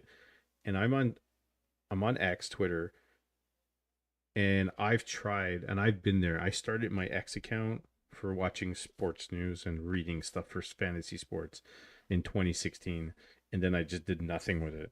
And then during the pandemic, when it started around 2019 or whatever it was, um, or something, I think a little bit later, then I picked it up again, and I was trying to interact with people, but I needed it for one of my courses for university for administration, because it was part of the marks. You had to engage with communities and stuff. So it was up my alley, because at that time already, I was up to like 12,000 followers or something like that, because I was engaging with people in the community of education, and I was trying to be positive and really go down that avenue, that type of thing. And the algorithms, and Instagram, Facebook, TikTok, and then Twitter/X, they don't favor the positive stuff unless you're already somebody who's been propelled to stardom as a celebrity. It's all geared towards negativity and repetition and recycled content. So if you go follow me now, I went from sports to writing to sports to education to writing, to podcasting, and I've kind of pulled people from all those communities to entertainment, and I just ask questions. I ask super serious questions, or wrong answer only questions. They're kind of entertainment, they're kind of funny, they're kind of silly, sometimes they're serious. And I asked a question about super serious question: are there any people over 50 on X or something like that? And I got 2.3 million impressions on that post. And I can ask, I could tweet something about motivation, be like, you know what, get up every day, go look in the mirror and say, I'm amazing, I'm gonna do well, and I'll get 5 comments or 1 comment on it. So you kind of streamlined into that stuff. They don't want you to look for that stuff unless your account or you're a celebrity status, you're already kind of there. You're kind of already established. So like, people are so hooked to that negativity, and that type of nonsense. I don't want to say that, not, but it falls into the same category of the content's kind of nonsense, in the terms of like useful, useless information that's constantly consumed to bring them back to get addicted to, and then they'll be addicted to negative personalities, repetitive content, fear factor based content, stuff like that, which the news is very heavy on everywhere, whether you're watching this station or that station. So all of it's the same, right? And it attracts certain people, right? It attracts certain people. So, if you follow me on X now, which now I'm pushing 50,000 people on my Twitter account, it's very much the same. In fact, I think it's even worse now, because everything's so everyone's so desensitized to everything, and they're so everything's so hyper politicized. And people, and I'm not blaming Republicans or Trump, but when Trump got into power, it felt like everybody felt like they can say and do what they want. And then this pendulum swings. You couldn't say or do anything, and then you could swear and do anything, and it goes back and forth. And people don't know where the boundaries are. It's like they don't even care anymore. They're going to come in and harass you because they don't care. They don't care what they say. They don't care if they're harassing you in Twitch. They don't care if they're, So yeah, going back to your persona, it's it's like a type of content, and people are consuming your content and doing content, and anybody knows you're not like that, but you're putting on a show at the same time. I, on the other hand, kind of maybe stuck myself in between two rocks where I can't be like that. I can't be the bad Well, guy, you know? if I'm gonna be honest, Mike, I started watching a couple of Direct Strike players. They stream. Shout out to Explosive 24. Yeah. He's so wholesome and positive. He's such a great guy that I go, this is a breath of fresh air Yeah. from what I normally watch or what I normally play with. And I even said this the other day, like how opening and the arms open of the Direct Strike community. I'm talking from 1900 to 2400 MMR players. So like the pros that play Direct Strike, they come in my channel and they spam EMA, which makes me laugh 1,000 times because I checked the Direct Strike channel on War 3 Champions and they have no idea what the EMA means, which makes it. But it comes to the point of if you say it enough, they believe it and they join it. So now I get viewers from the Direct Strike community, but I'll tell you what, I started playing Direct Strike more because of the community, but how wholesome they are and uplifting of if I make a bad choice, they go, "Oh, this should work because of this." They try to justify my bad actions without degrading me in a certain way, as opposed to 4v4, well, you're just dumb or you're stupid that because if you do that in Direct Strike, you get banned. So the linear is, well, if you act like an asshole, we're going to treat you like an asshole. Where 4v4 is kind of like more the Wild Wild West, which I understand. We get frustrated. We play with the same 30 players. You might have an off game. Yeah, I'm no angel. Listen, shout out to Fallen Angel 4. What a great guy. That guy, wife, family, kids. He's got like 30 kids, 5 wives. Handsome guy. You know what? Super wholesome. Shout out to Fallen Angel 4. A lot of great people. But like you said too, Mike, people are drawn to the negativity. You know, you have vampires everywhere that are drawn to such negativity that makes it easier for more people. And a lot of people are followers. You know, what I mean by followers? If one or two people do it, say, say, for instance, I throw a rock through a building and it destroys the building. You know how many people are going to do that because there's no consequence? They're like, wow, this guy is really a Chad because he just did this and there's no consequence. People don't think about the justifications of their own actions or the accountability. I could tell you, fuck it, I'm going to jail. Other people be like, oh man, look at the brass balls on this guy. I'm going to go join in with him.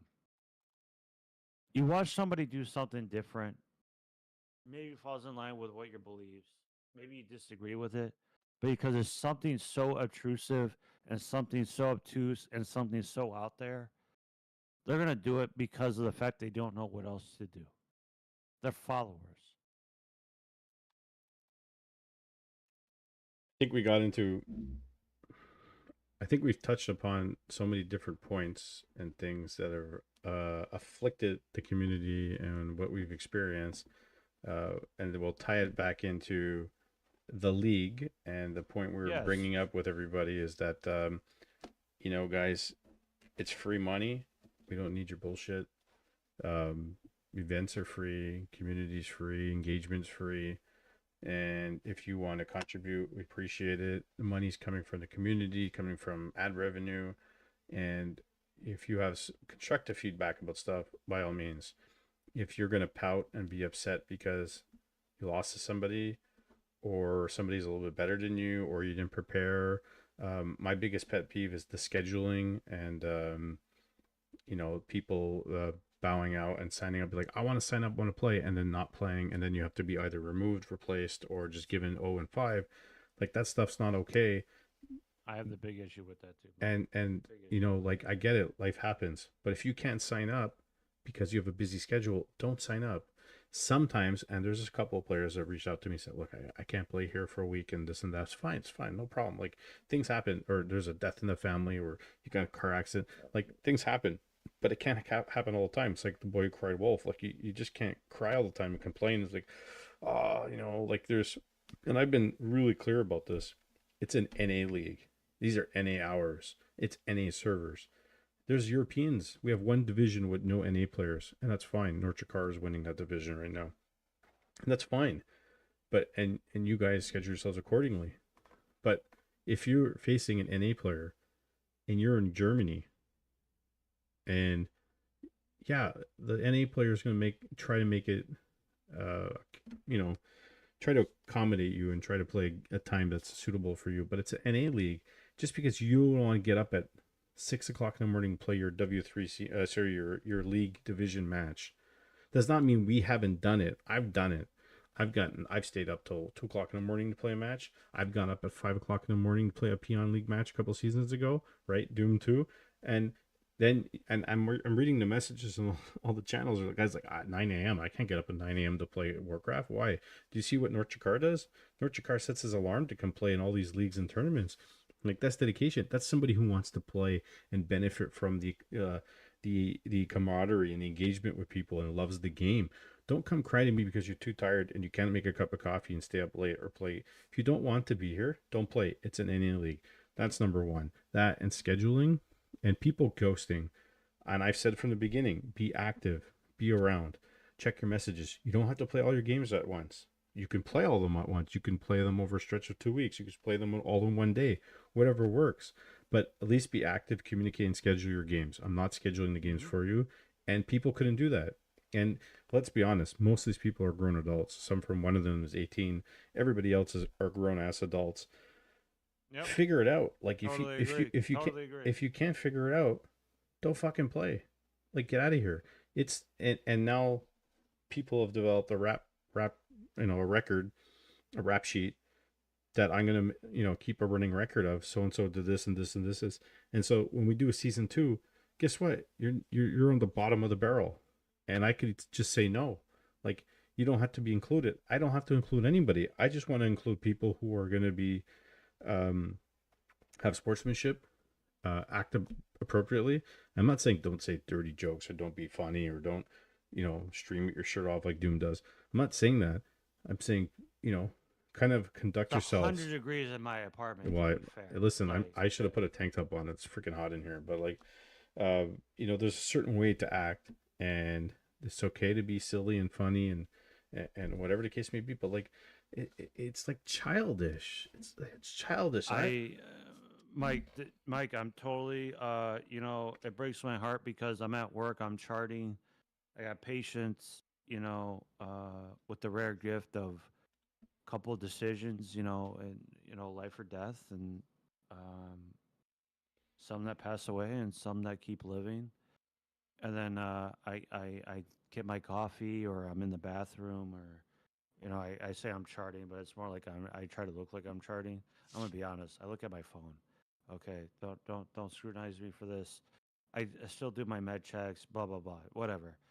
I'm just saying, it breaks my heart that, and this is what I said earlier. People want it both ways without their skin involved, and I would have no problem throwing in like a $5.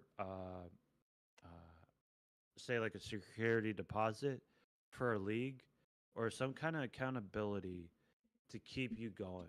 I know you're not going to rob the players because listen, if I put in $5 and everybody in the league, that's 5 people, puts in 5, nobody's going to drop. That's 25. Maybe the pool goes up to 50 or 75. But how many people that you wouldn't expect to drop out or to go? It's very disheartening, especially like as a caster. Like I make arrangements in my schedule to like, oh, I'm gonna go cast this, and then you're like, oh no, I can't do it. Oh no, I can't do it, or I'm busy. Well, What happened? it's kind of like fantasy sports where people are like it's $20 buy-in for the season for the year, Yeah. buy in and then you don't like because people like I've done it. I used to run fantasy hockey leagues, and I had over a couple years, at least one or two people every year that just kind of ghosted and didn't pay. And then I started doing, okay, pay 2 years up front before, and they're like, no, they didn't want to because they're like, they couldn't do that commitment. But like, you're going to do it anyways. Like, and I don't want to chase people for $10 and $20. And, Correct. I used to play a lot of sports, tons of sports. And I used to play in ball hockey teams because I, got a bad knee and an ankle. So I couldn't play ice hockey, but I play on these ball hockey teams. And one time I was like, okay, I had enough of playing on everybody's team. I'm gonna go make my own team. And we were Mayo Cup MMR hockey players. Like, we were not good, and we would, I just let's just go play and have fun and try to get into the play in a lower division, and we'd still get killed, but because everybody's so good and they've been playing for a long time. But like, it's not cheap. Like, some seasons were $80 a person for 14 game season to rent the facility, and then you maybe playoffs. It's like, okay, one time I forked the money for a guy because we desperately needed a player. No problem. At another time, a guy who ghosted me for 3-4 months, and he had the money, and I knew his girlfriend, and I messaged her and I was like, can you tell your boyfriend to give me the money? Like, this is ridiculous. Like, I need the money. I forked it out for him. He played and had a good time. It's 4 months later. And then the guy like loses it because his father passed away. But his father didn't pass away during the hockey time. He passed away later. It had nothing to do with one or the other. And he was upset that I contacted his girlfriend. And this was like, it's like, what am I supposed to do? Go to knock on your door for the money? Like, things happen. I get it. But there's also people who generally or have a purpose in mind, whether to be disingenuous or whatever the case may be. If we ever did something like that, I don't think buy-ins for a league unless it was had enough players that were in a division. Like, if everybody was in the division and they were all 1200 MMR, like really all 1200 MMR, and there was 10 of them, and say, okay guys, we're gonna do not just a best of 3, we're gonna do a regular season like hockey, 44 games or whatever the case may be. So you're gonna have 2 best of 3s against each opponent. So that's like season, right? Like, something nobody does. Yeah. Okay, you buy in $20 or $10. Maybe people would say, okay, because they have a shot of actually winning, and you would break down and give more prize pools, like from the top down or something like that. Maybe the kids, but in this circumstance, I don't think anybody would want to do $5. They just wouldn't play. So, as much as it's a great idea, I just don't see people doing it. And again, like, I don't want people to do it. I just want them to show up and play if they're interested. And I would say the majority of people have. So we'll shout out to all the players that have completed their regular season games, which, your division, Slate A's division, so A, C, and D, I think, completed their regular season games. And, Doom won his claimed first place today in his division and stuff. Like, it's wild series. Wild Oh series. That's And- wild series. And, like there's been some, like Phil like a mill, who Shout out to Phil, baby. I has, watch his stream. like, Go watch his stream, man. We're What a gonna- great guy. we're gonna get him up to speed with casting and stuff like that. But he's casted a couple games, and he's turned his stream. Like, he's a great guy. Forest Spirit, like, these guys are lower MMR guys, but they're community driven guys who showed up and played. And Hyper Real and Slate A's a staple in the community that came back. And I just want to give a big shout out to Panda Saudis. Okay, this guy's been a moderator of my channel for 2 years, and he had some questions about gameplay. I give him like 2 pieces of advice. Now he's like #1 ranked in his division. Insane, absolutely insane, crushing it. yeah, and Shout out to Panda. there's Panda, there's Payne, there's BP Woody we've known for a while, and always had positive interactions with Hungry T and King Evil and Rico. I don't know too much, but been super nice guy with everybody. I go down the list. Like, we've only really A lot of great people.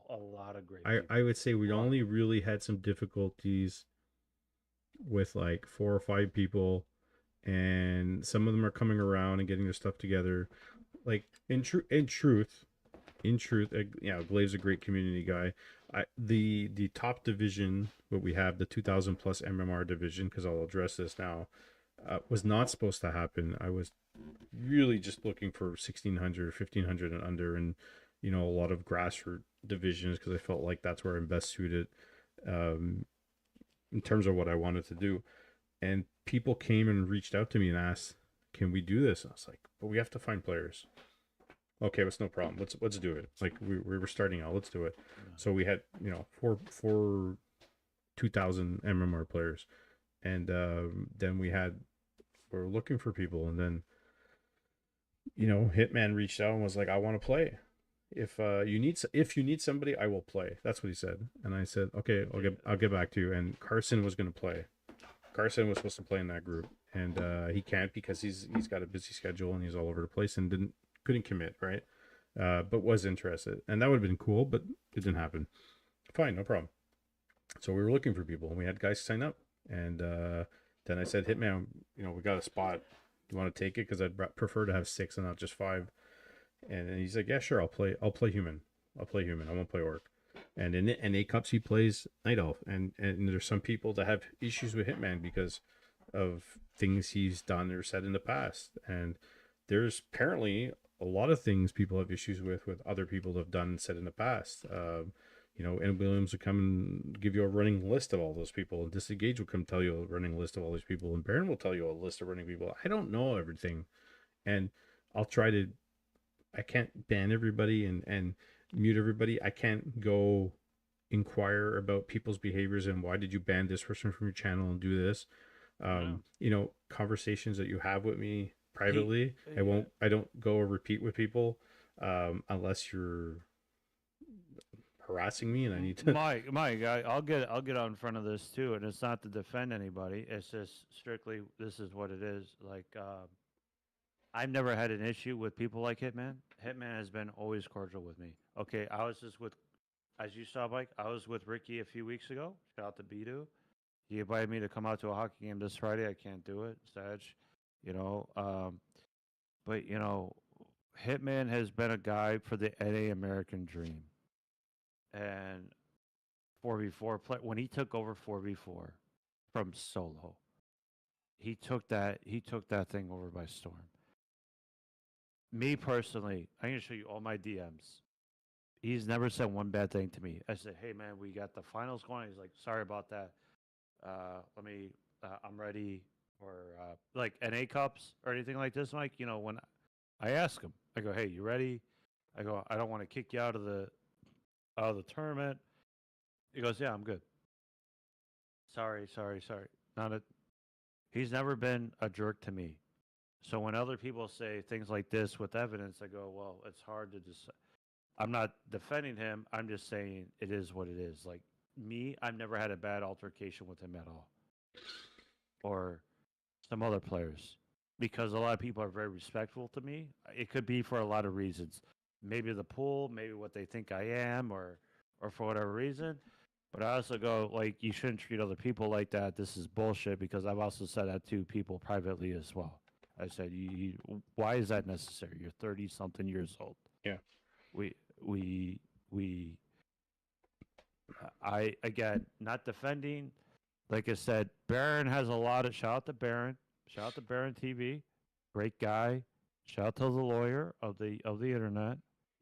A lot of stuff I take with him, I hold it to my chest, because what he says is very factual, and he has evidence. I'm not here to start drama. I'm just saying, if there is a problem, normally the receipts are there, is all I'm saying. I'm not here bashing anybody. I'm just saying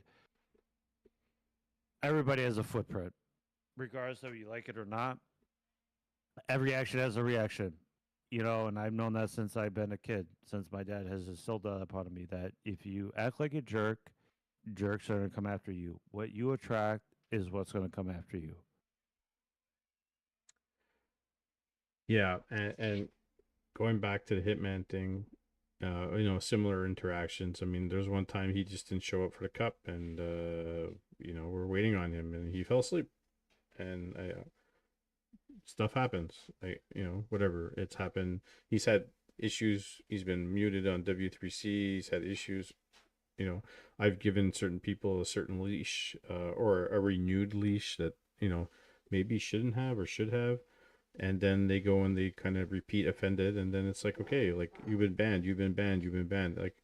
Like we were saying earlier, Yeah. we've banned people for stuff. And, the sniping and that kind of stuff. Like, I just don't want to hear it. But going back to this situation, he volunteered to be, and I said, all right, no problem. I play. And certain, I'd say, viewers didn't like that, and addressed that privately, and then didn't like the answers that I gave, and then decided that he or this person and a couple of other people wanted to leave the Discord and unfollow me, and now don't talk to me in Twitch chats because they didn't like the disagreement because Hitman is rude to them. Listen, Well, listen. Mike, I that's I life. I've I've done some stuff. Okay, guys. Like, I worked hard in my life. Uh, you know, I've had some really scary situations with people coming up to me in real life that most of you would shit your pants. Okay, and I take care of myself very well. So sticks and stones. Like, somebody's talking to me poorly, or banning me from a channel, or I'm not the police, right? Like, I can't police what people say to you, but again, if there's certain people that already have a history of racism and stuff like that, it's really like there's receipts for it. We're not going to let you participate, and we haven't. So that's my point, and that's the regards to the Hitman situation in the league for the last division. It's can't ban everybody, and I can't. Well, that's my whole thing, Mike. Is should we police everybody? Because you know what? Every time we all get and I'm not defending Hitman at all. I'm saying I've had zero bad altercations with Hitman, and this goes back to like when I first started playing Warcraft, and when he started streaming, I asked a question. He generally broke it down for me. Can I say that for everybody? No, because I've seen the evidence there. Yeah, I'm not But referring to you, Baron, by the way, in terms of that. but also like there's other people that people get angry about. Oh, Doom, you hang out with this? I don't hang out. Listen, have they wronged me? No. So how can I say on an interaction that I've done with by word of mouth that I only get a half truth? I don't know the full story. That you want to paint a certain picture. I'm not defending anybody. This is how life works. Because between two truths is the actual truth, right? So Hitman plays human. Hitman can play elf. I'm going to tell you what, guys. I have a deeper understanding of a few people. It's not my place to say because what have they done to me? I know some other interactions deeply to real life for people. I'm no angel. I don't claim to be EMA Crata. Like, people rather watch the villains anyway. So I think part of it too, Mike, was what we said earlier: the shock value, the villain in the room, the villain arc. Some people just like how people say how it is. Shout out to Grinchy Uno for Grinchy! for the raid and the being part of the NASF league as a player and an official. It's been terrific. And Ren Cup is February 8th. So make sure you sign up for that. And the link is in our Discord as well as their Discord. So Grinchy's got a third. He got third in the poetry tournament tonight. Yeah, awesome, dude. But you're first in my you heart. got screwed because you didn't talk about your feelings again. EMA, dude. EMA. Listen, let me talk about this poetry, okay? I remember 8 months ago, Grinchy live streamed a poem, okay? And there was a woman that literally I know what you're talking about. literally just a whole rap. And there was another woman that talked about mashed potatoes and she got first place. I'm like, you're 600 pounds talking about mashed potatoes. Unreal. Like, listen, and the look on Grinchy's face, he made something so organic, so thought provoking, something from the soul. He lost to a 575-pound woman with green hair. Okay, that's all I need to know, that poetry is rigged. Okay, my man is out here on the streets pushing it hard, talking about life, and you lose to mashed potatoes and gravy? I can't stand for this. Let my people go. Grinchy, you should be first place. Well, Grinchy's the definition of a spoken word poet that's definitely would win in other tournaments in other areas. I know a couple of them in Ontario, and he's art, man. And the people that you go up against are just, I've seen some of those, and they're just horrible. Like you know, Horrible. they're man. horrible. I know. Horrible. Listen, I write poetry, Horrible. and Makes me want to drink another beer. I'm so mad at how they talk about society. They do no wrong. look at Crada. He says, EMA. "We had a chick whining and talking about nachos and men are mean." Yeah. Oh boy. It's on. Mike, imagine talking about a microwave pizza And she won. for 10 minutes that has nothing to do with what the topic of the poems were supposed to be about. And she still gets first place. I'm not here to be political. I'm just telling you how it is. I've watched some of his poetry streams over the last year and two, and I've seen them, and I've seen how bad they are, and I just don't understand. But you know, sometimes I don't say the events are rigged, but if you surround yourself with a certain type of All women. EMA. uh, EMA women. idea- EMA. ideology, or you know, cut from the same cloth, you're gonna unfortunately have to play by their rules. So Grinchy, you want to win first place all the time, you got to start talking about your feelings and mashed potatoes.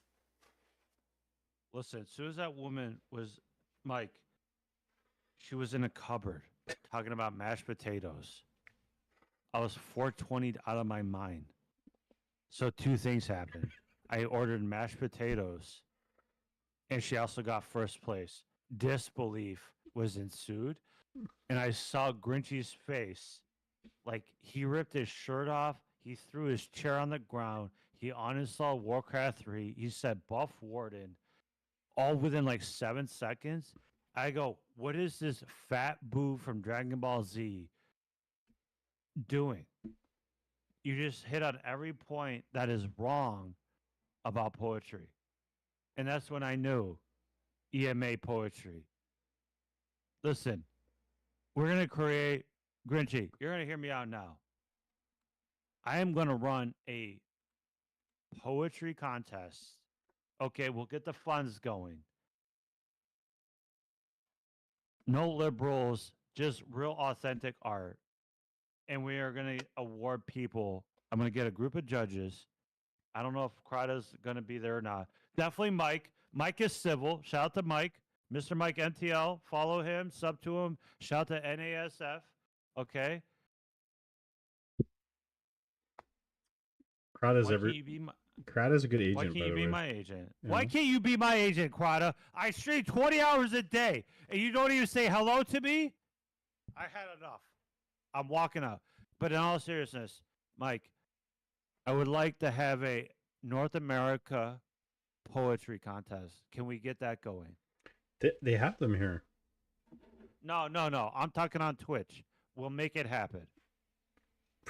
By Warcraft poets. We will investigate everybody and make sure it's not rigged. You have to check their MMR. If it's above 1,000, you're out. Sorry. I guess Grinchy, you lose that one too. Rip. Yep. No, in all seriousness, I would like to have an authentic. Poetry is life, Mike. Music is life. I can't do what Grinchy does. He memorizes poems and goes and uses his whole body and speaks from the heart and says and memorizes them. I can't remember any of mine I've written over the years. I can't even remember. What a Yeah. uninstall. I can't remember. I can't even remember if I'm for a piss this morning. Like it's yeah. Anyways, that's my issues. But humans are K- in k- buff undead. I can't effing expand because I'm always harassed. There you go. There's some Warcraft for you. Well, listen, I got some Warcraft knowledge for you too. Buff siege shanks, 5 movement speed, nerf everything else. I'm good. Well, for those of you that are popping in, and we're gonna. This will be a standalone episode that will be part of the Call to Arms. And not only do we have done interviews, but we're also going to start talking about league stuff and hopefully get some of the playoff winners on the chat and maybe do a season-ending review with some of the admin teams and bring more than two of us on and actually bring a couple of us. But I don't want to start any conspiracy theories. But a couple of players in the league are admins actually won the divisions. North Chakar won his division, Slay Day won his division, and Doom Train won his division, and they're all admins in the league. So, conspiracy. Hey, listen, it's not a conspiracy. I got flamed last week by shout out to Fourth Age. He flamed the crap out of me because whatever strategy I did, it didn't matter. The salty tears came out. I hope to play him in the finals just so I can rub his cheeks and collect $50 and tell him EMA right after that. Mike, I do have a question for you though. Yeah. I don't What take no shit from anyone. this year going forward? Yeah. What is your vision for Warcraft 3?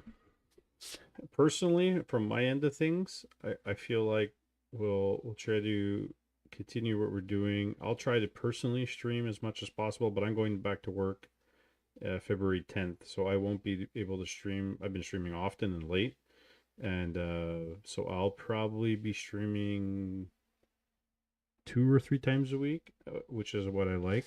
If I could swing more, I will.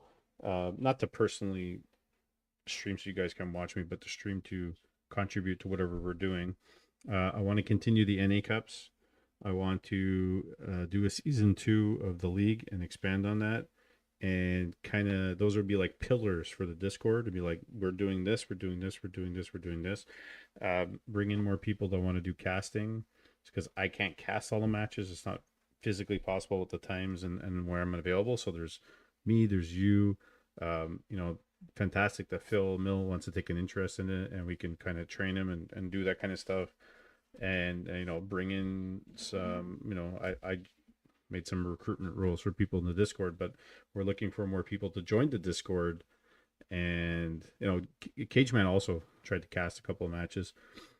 We want more people in the Discord, but we don't want just people in the Discord to be there. We want people to be there to participate and be there. Like, again, if you're in mine right now, the show match Discord, I have people in there that are streamers that don't play Warcraft, and I'm open to other people coming and sharing their content. It's totally fine. To me, it's like bringing other viewers to the scene as an audience. That was always my vision, was to bring outside people to watch, and maybe they don't watch for an hour, but they pop in here and there, and it kind of like build a different type of viewership or whatever. But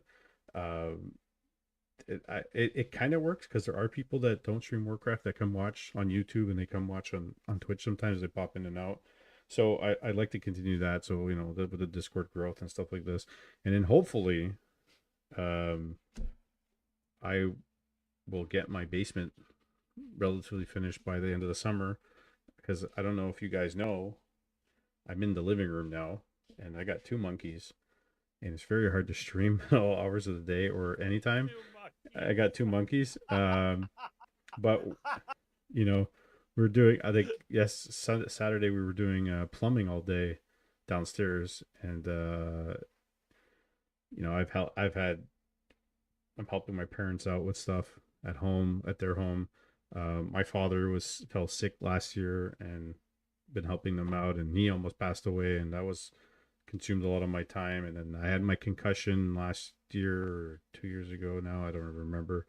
There's been a lot of stuff. There's other stuff going on in my private life that I use this as my distraction to keep me sane. And that's why I like I don't have to be the best player, but I could chat with you guys and cast and 100%. do that kind of stuff. So I'd like to build upon what we've done and continue doing it. I don't see myself going away anytime soon, and I'll try to make myself more stable and schedule to so people can tune in, because I know schedule is nice. Friday nights, maybe Wednesday nights, Friday nights, and then on a bonus stream if I'm available. Like, really depends what's going on, but maybe I'll see the light of day when I pass 1600 MMR. I almost got there. Maybe.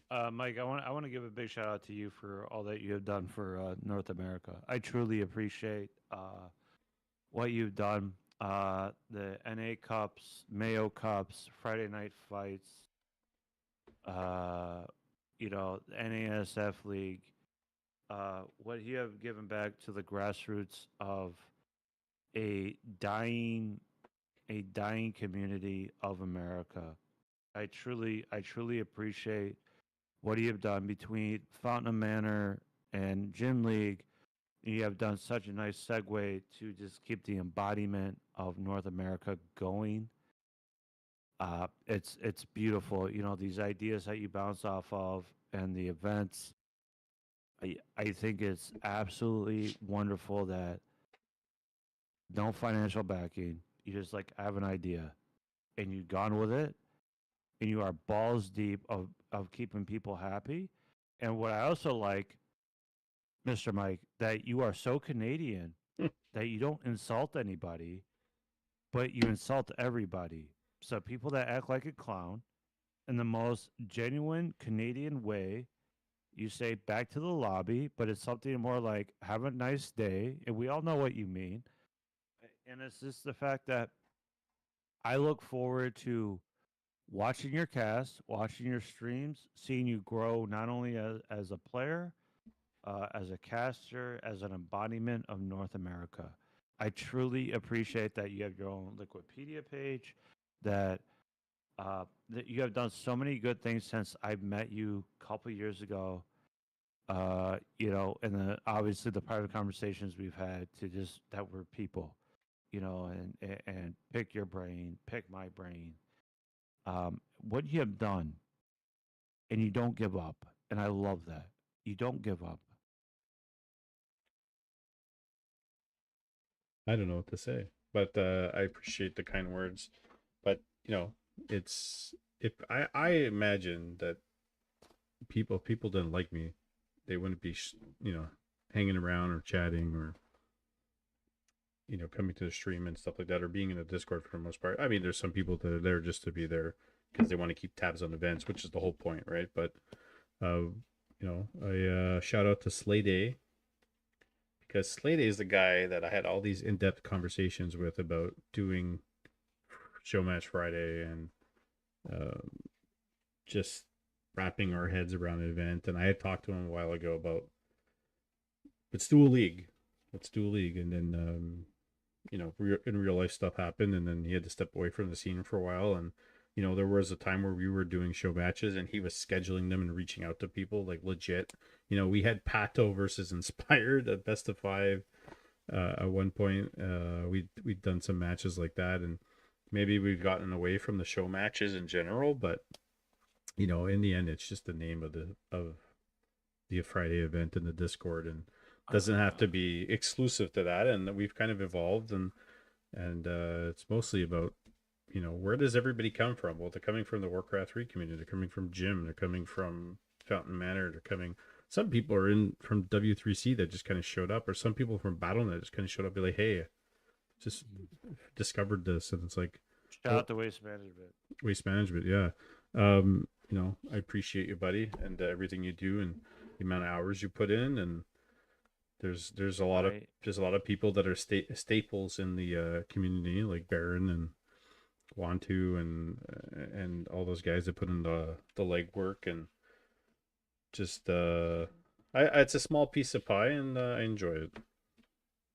Mike, I would like to take this to give an open challenge to Cage for a Friday night fight, best of 5, all random. We're both random. Let's go. What's funny about that is that I'd mentioned that to him the other day. It's like, we should do a show match with you as a all random best of 5. You know what? I still want to get him in a best of 5 ever since you know what? One day I met him on ladder, and he was like, it was so funny because he flamed me. He's like, I type GG when I lose. I was like, well, he lost like 15 minutes ago, and he still stayed in the game. And he said something. I was like, I would have just left, not disrespectfully. Like, I was like, I need to go, and I'm like, I really just want to play, like, because we always talk about it. Like, I asked Cage a few times, I was like, can we just do a best of 5 or a best of 7 show match? You know, for the fans, but it's because I really do respect Cage, and I love his insight, and I love his molding, because you know when we play fours together, I try to give him tips, and he does the exact opposite, which makes sense in his solo games. And no, he's such a cool dude.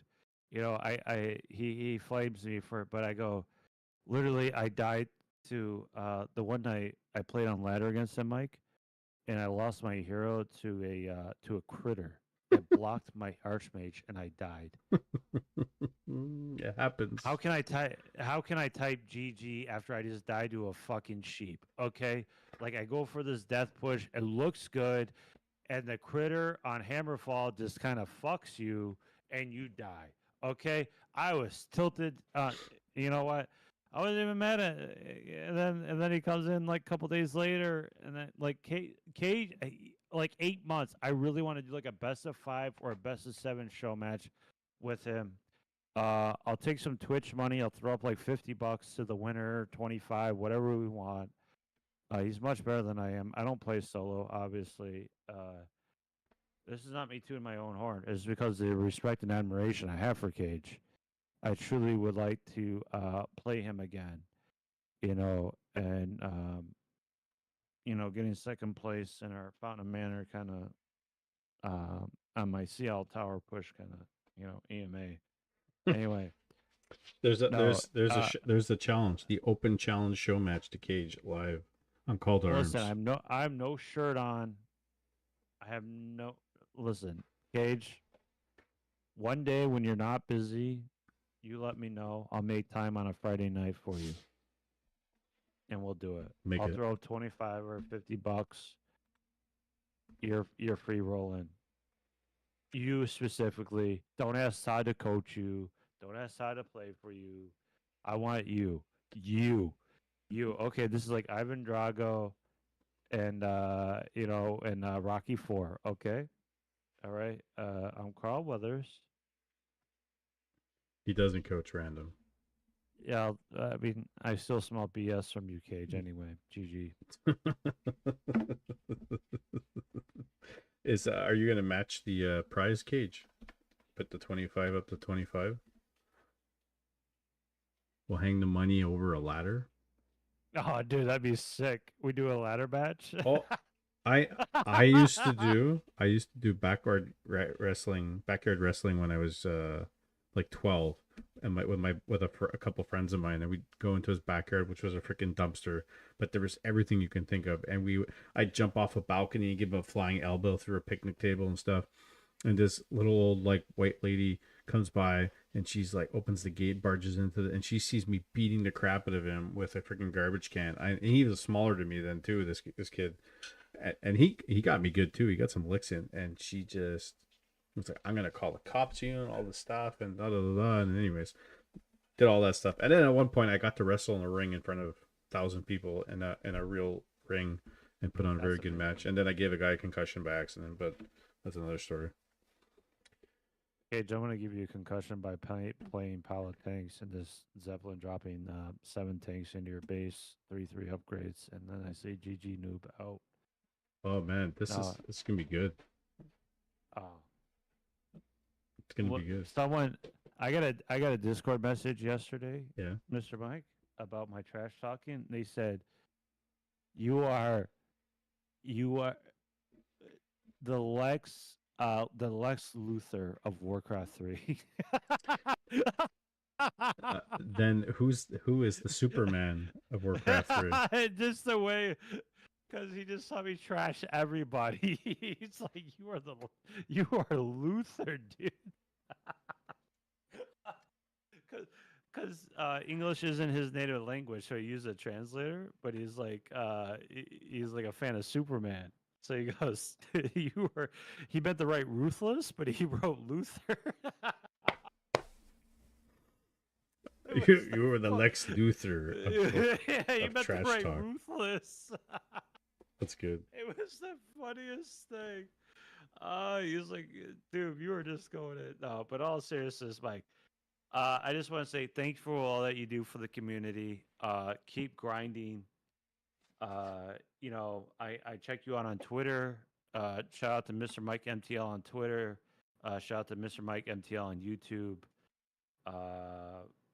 You have a TikTok, Mike?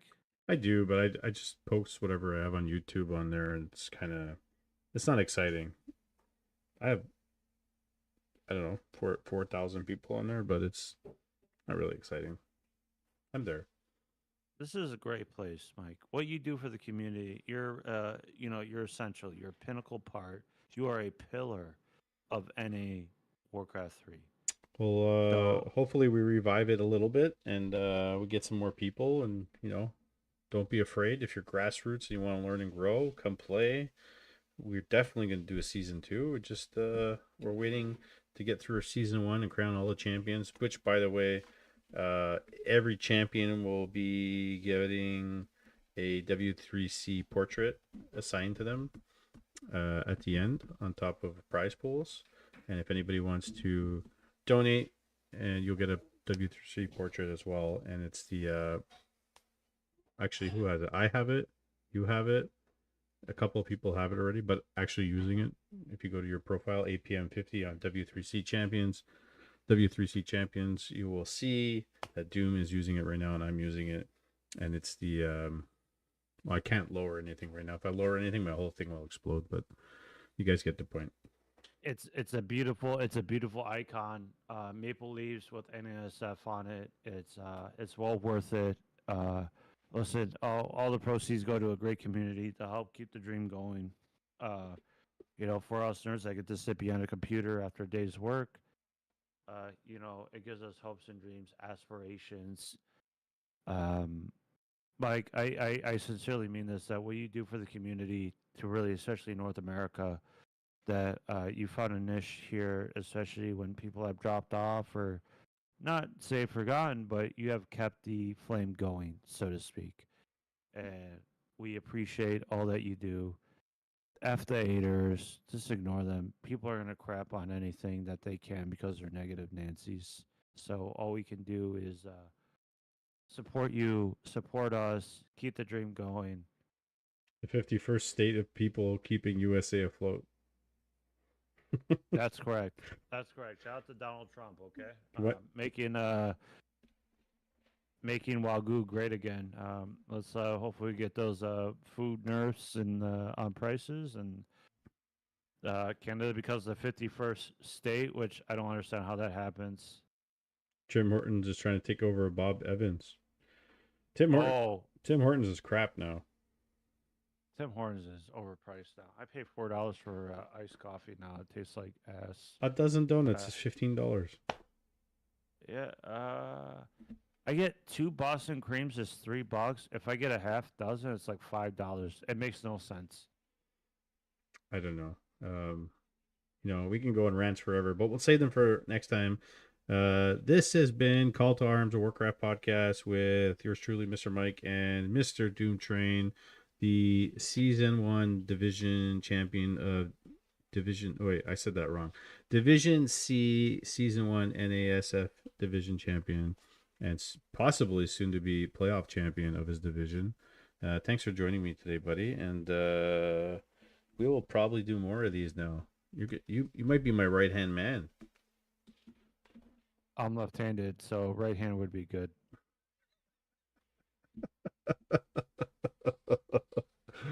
Look at Cage coming in. Are you doing FFA now? Well, before we do FFA, we're going to wrap this up. I'm going to switch to the regular stuff. And you want to play Doom right now in a best of 5? There's no way, dude. I had 27 beers today. There's no way I can play right now. He's got to sober up. We also have to promote it. So next Friday, EMA Doom next Friday. But yeah, Doom, thanks for And then he's so mad. let me switch out. Thank you for having me, Mr. Mike. I just again shout out to the NASF League. Please support. I think it's like what $5 donation to get the icon, $2 donation, whatever you want. Yeah. Listen, it's beautiful. It's a Canadian maple leaf. I want maple syrup now. Again, Mike, I just want to give you a big shout out, hand of applause. You know what? All that you do for the community is not forgotten. So I appreciate you. Thank you for all that you do. And Cage EMA. Emotional damage. EMA, gentlemen. Thanks, Doom. You're the man. And that's it, guys. So if you want more episodes of Call to Arms, a Warcraft podcast, it's on the YouTube, Mr. Mike MTL. And we'll see everybody next time. And I will switch out.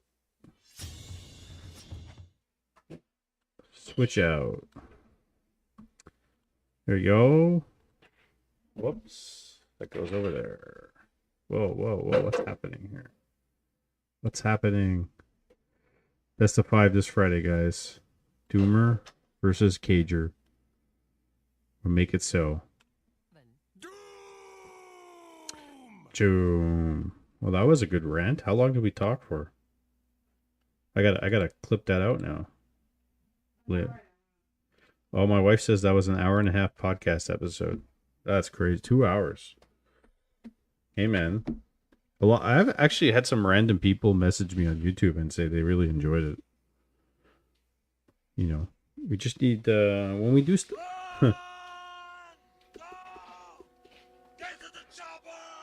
When we do stuff like this, I post the links in the Discords, but people don't. There's other people that don't push the content because it's not part of their circle of friends.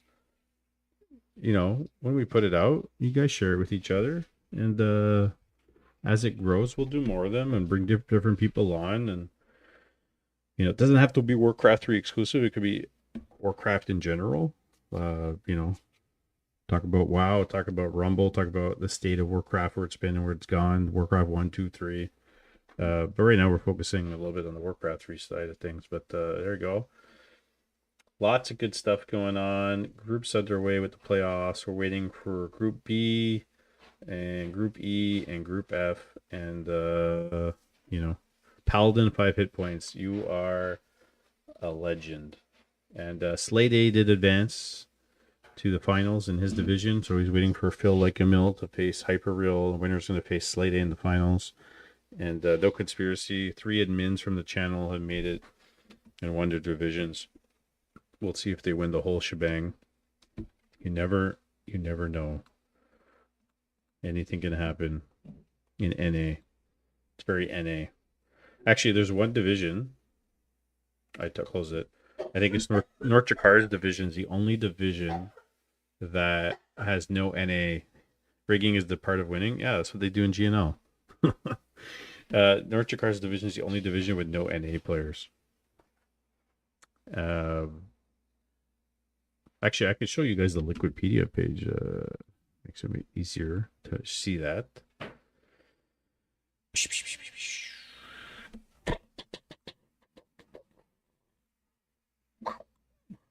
Go to the Liquipedia page. Let's go to the bracket page. EMA, buddy. EMA. Why is this like this? Let's go to Mr. Mike. Let's go to organized events. Let's go to Group A. And in Group A, we have American, Malaysia, Australia, and a Canadian boy who dropped out.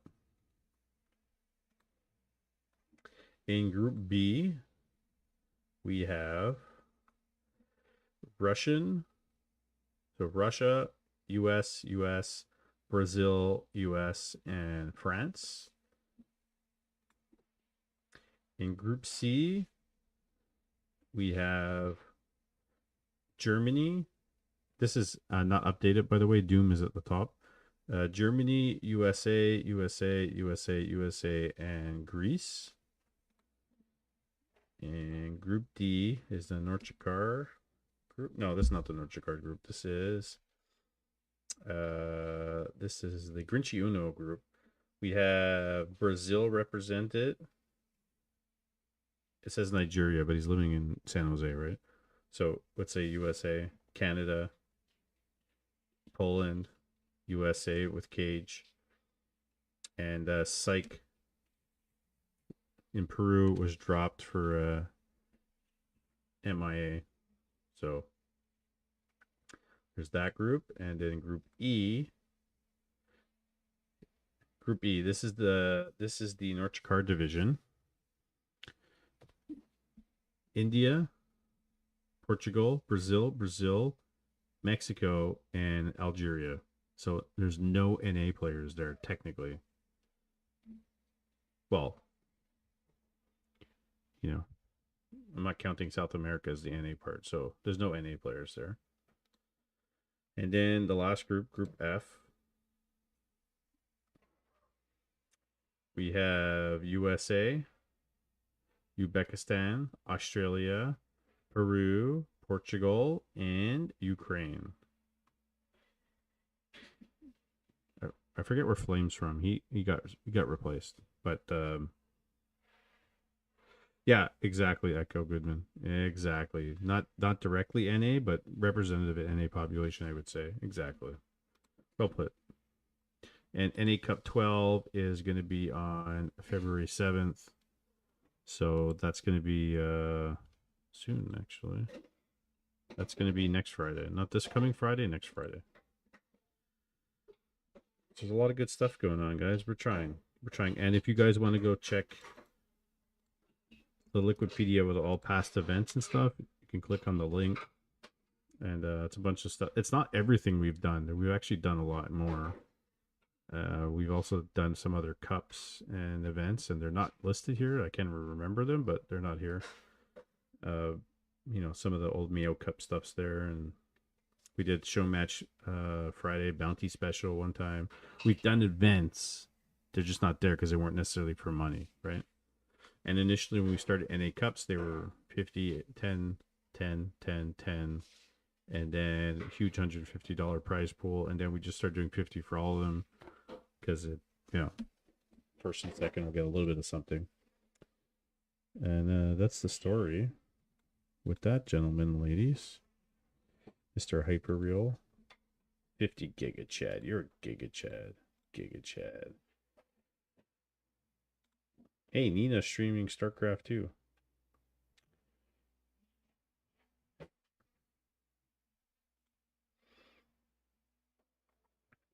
Who is Author Valentine? I know him. Why is he streaming under Warcraft 3? Is he streaming Warcraft 3? He usually plays like Civilization type stuff or something.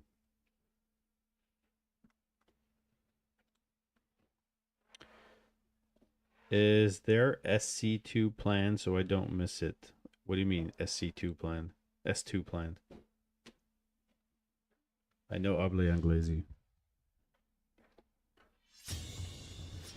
There is a season 2 coming up. We're just going to wait to announce that once season 1 is done. Because we're trying to put aside money for that. And more divisions. Which means we're going to need more help in the Discord.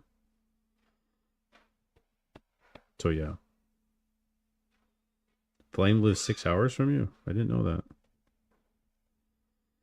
I did not know this.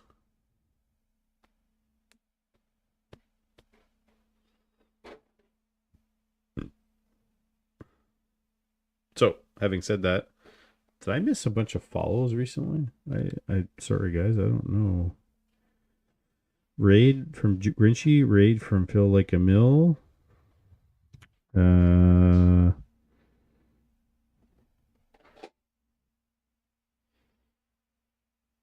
No, I guess not. Although it does say follower, the iconic S2K Kalair. Oh, that was from last time, I think. Yeah. So actually, I want to check the YouTube for a second.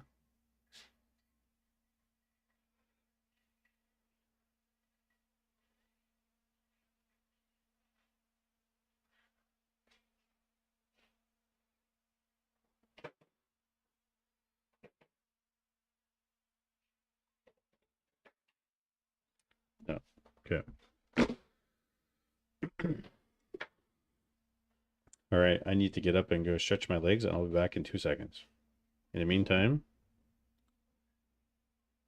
you can look at this, and you can listen to this.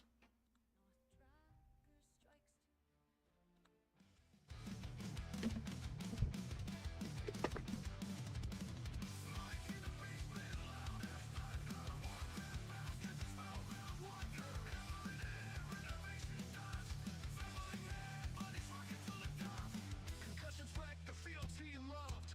Players to the sky, man, it's found a new dub. Now it's forged to undead, rise to the fight.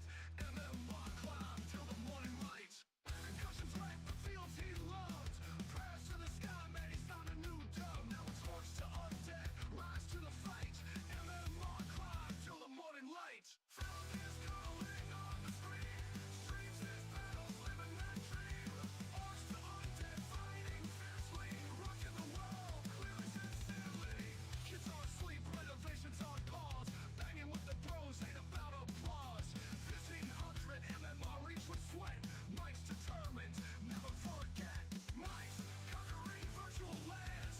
Gains and riches in his hands. Concussions gave a new chapter. God's path leading ever after. Boxes past now undead might. Family and faith burning bright. Twitch's platform where he reigns. Mike remains untamed. Wild days. Wild days. Wild days. Wild days.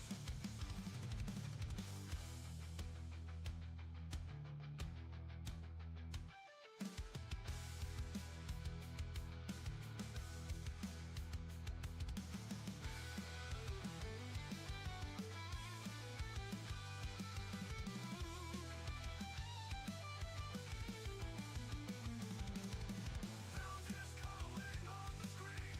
Streams his battles, living that dream. Forced to undead, fighting fiercely. Rocking the world, clearly sincerely. Kids are asleep, renovations on pause. Banging with the bros ain't about applause. 1500 MMR reach with sweat. Mike's determined, never forget. Mike's conquering virtual lands. Games and wrenches in his hands. Concussions game. There you go. All right, guys. It's been a while.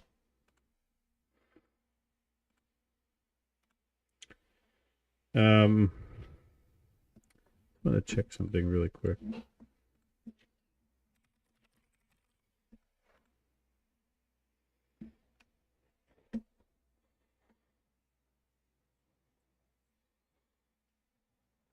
Fascinating. All right. Well, we're going to play some games. I got to clip that episode of the podcast.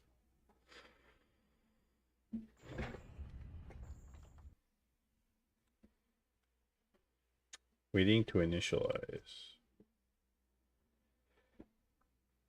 Man, there's nobody on. Yeah, let's see. Nope, nobody.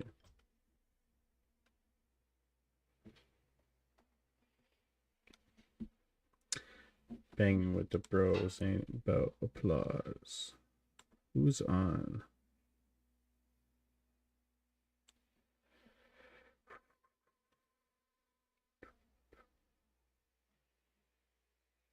Lucky Owl is 1,000 MMR? That doesn't make any sense.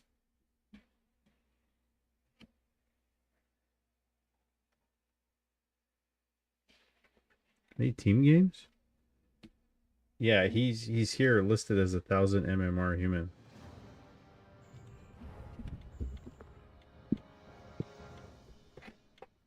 The Skurin 1300?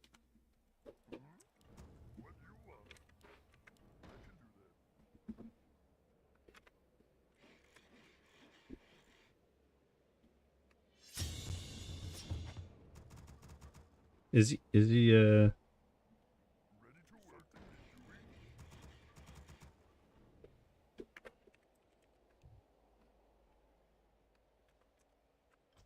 he's random. But what's his MMR normally?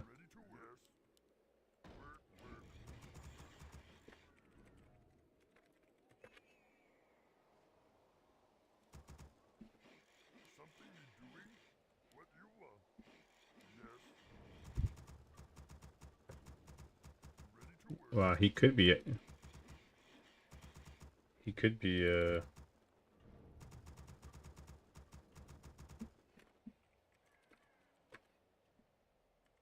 undead, I don't know.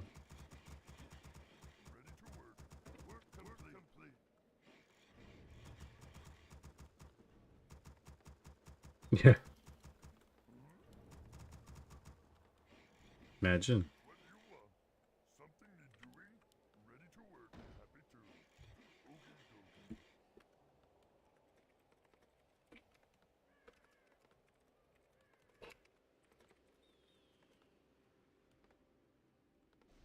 Too many Molsons.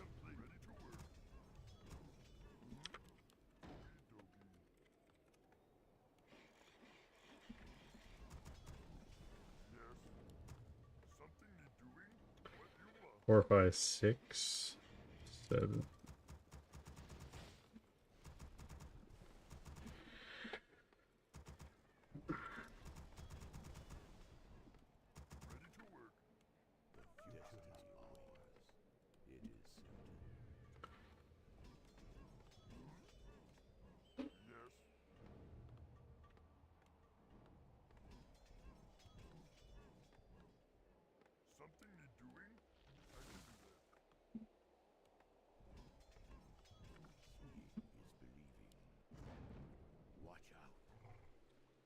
I'm gonna take his camp first.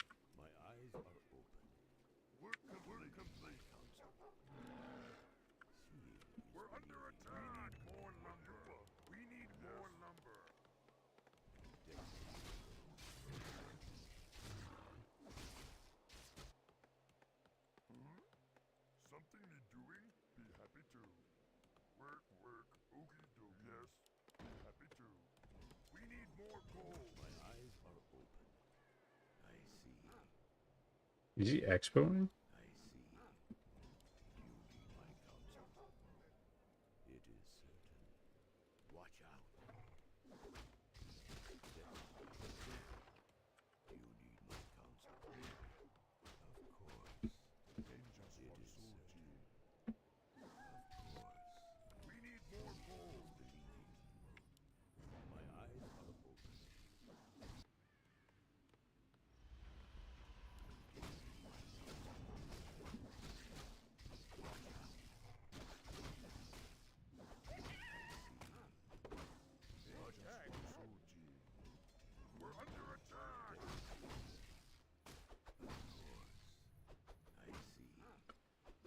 Blade.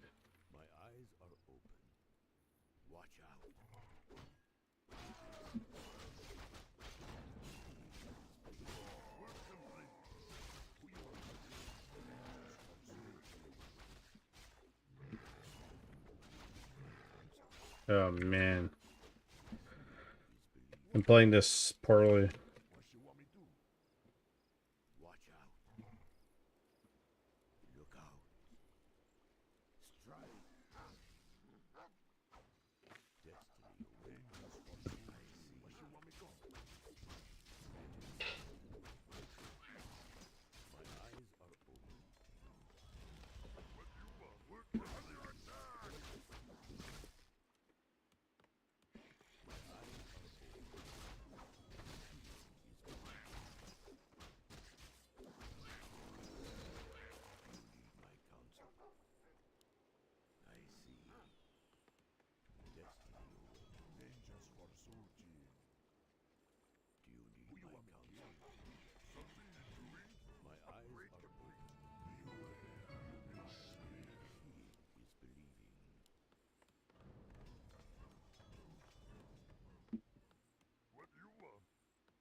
What is wrong with these guys?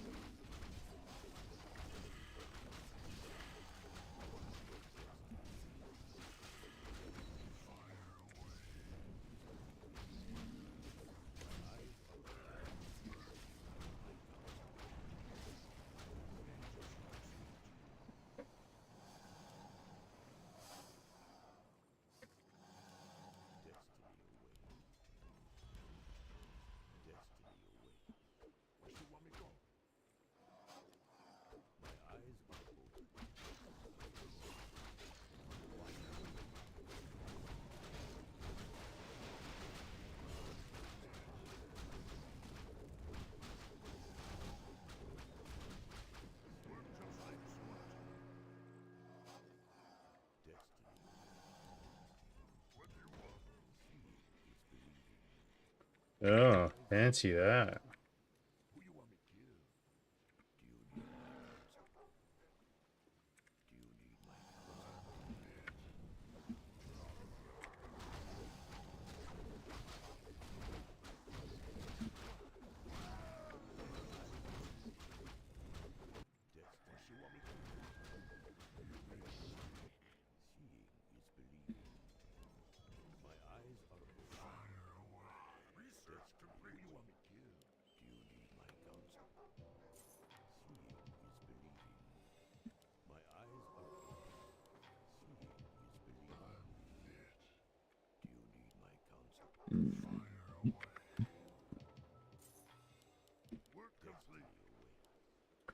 Let's go.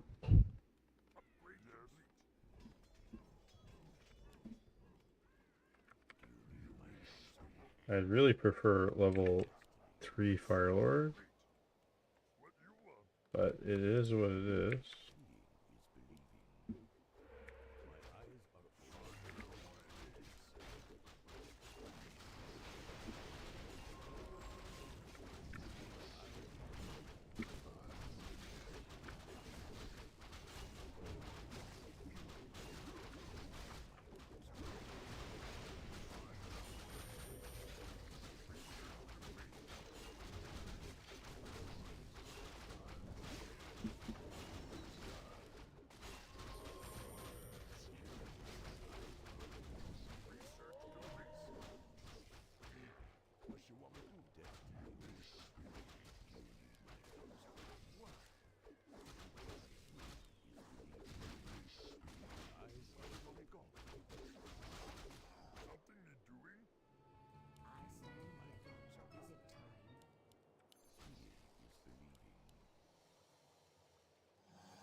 Can't build this anywhere.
Yeah?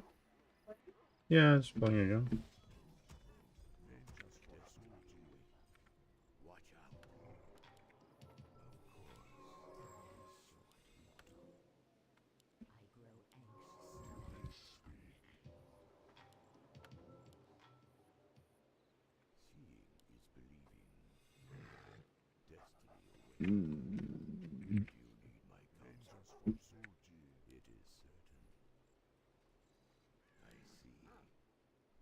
I really want the orb on the...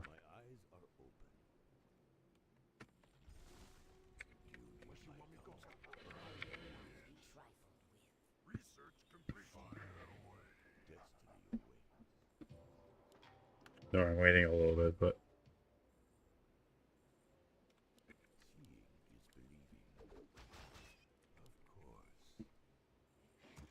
I don't think he's checked that. I'm just getting this for prosperity reasons. Oh yeah, he didn't check that.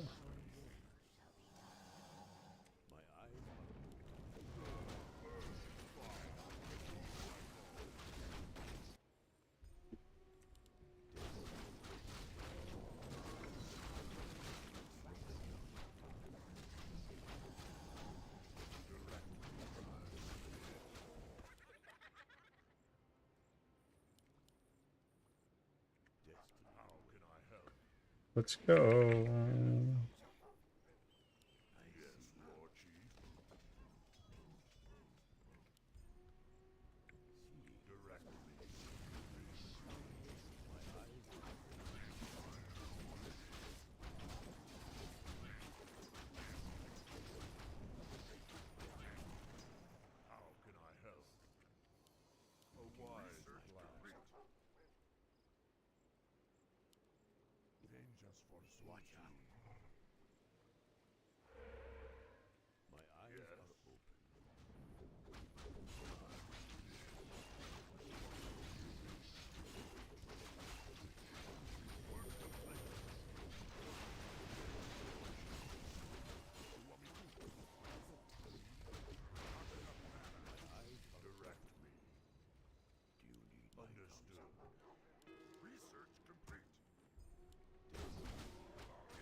I don't even need that, really.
Where did he go?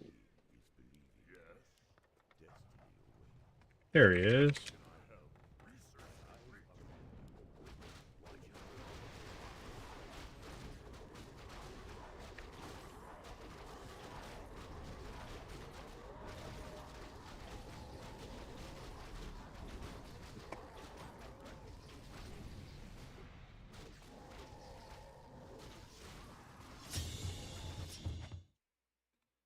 I guess no GG.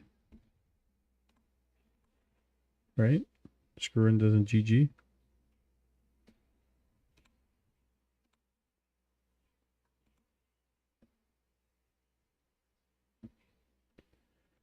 I suppose. I thought he was a higher MMR.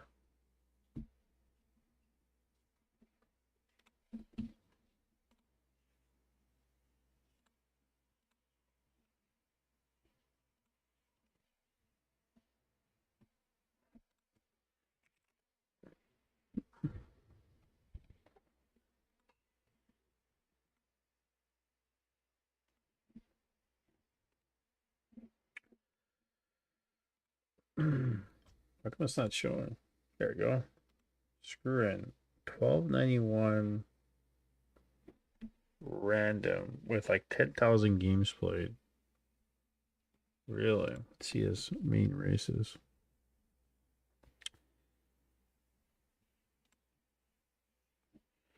Yeah.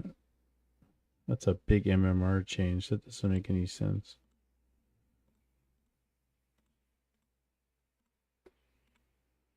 His undead's probably pretty decent, I think.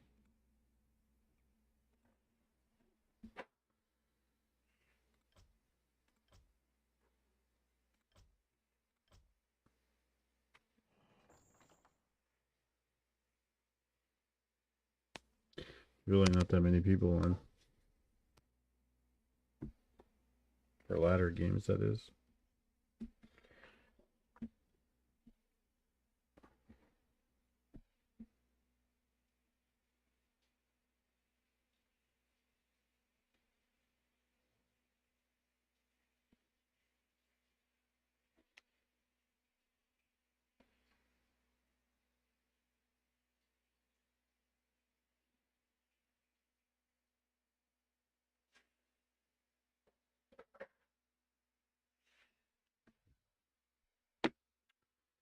Yeah, I don't know.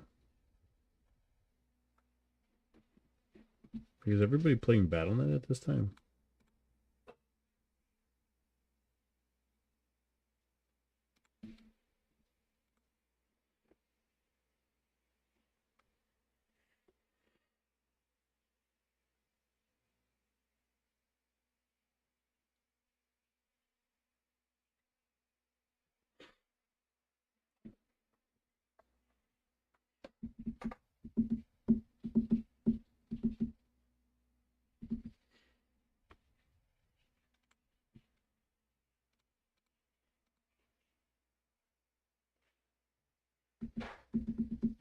I guess nobody's up for that league either.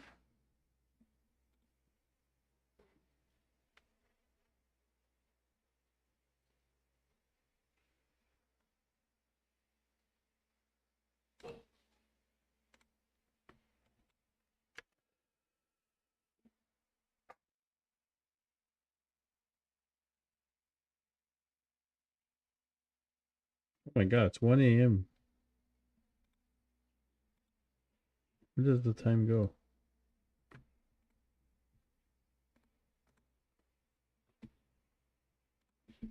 Hyperreal probably fell asleep at his chair. I can't get a game. What am I gonna do?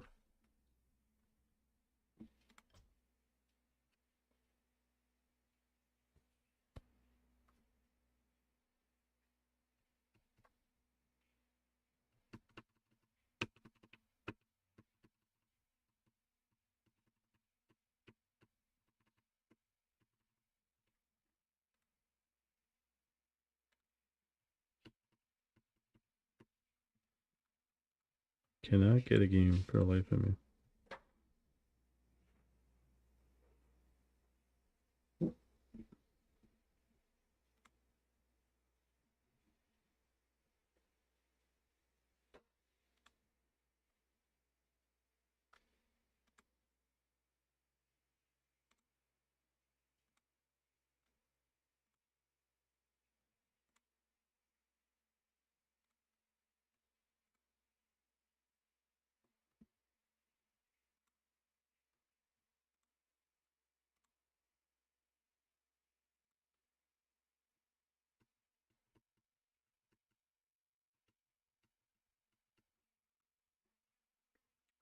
we're trying to find a ladder game.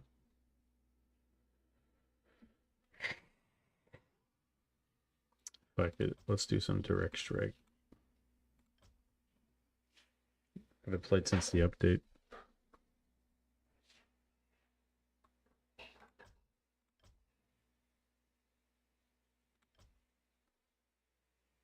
There we go.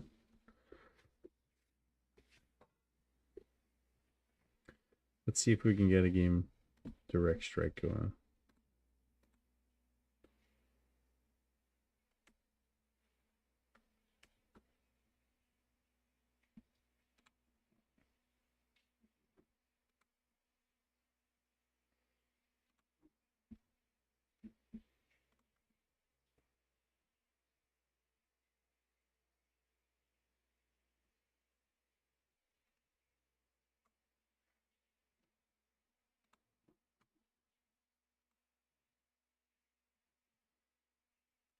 I can't find any solo games on W3C.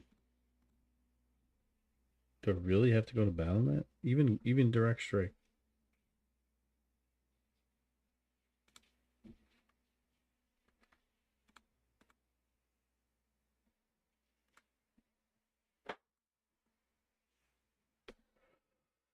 Hmm.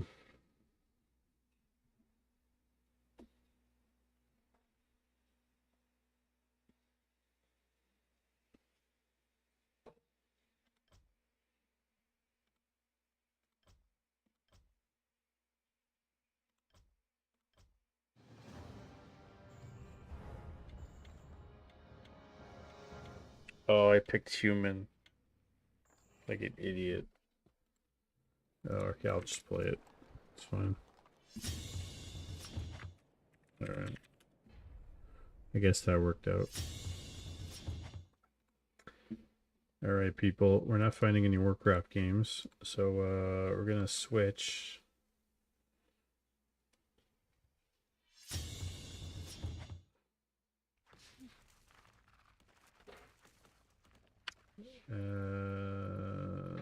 Let's surrender this. I don't even know why this is a thing. That reloads your replay. You go single player. You go the big map.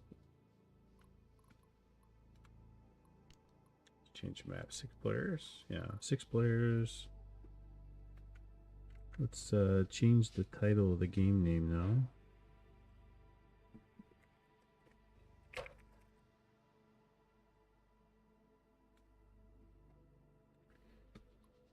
And this is basically an RTS Warcraft clone game.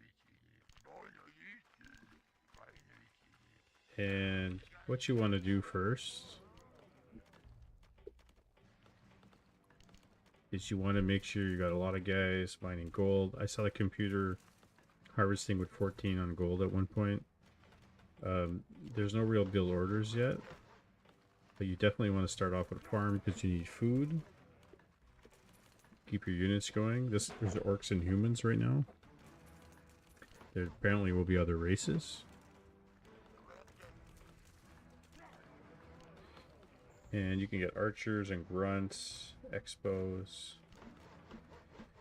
Trying to see my surroundings here. I think I'm kind of protected pretty well. Where's the crossing?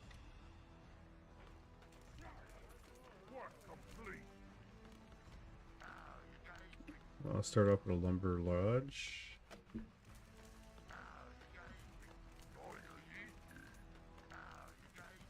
And you could put max 3 peons or workers on farms. That's what you want to do. Why is he being weird?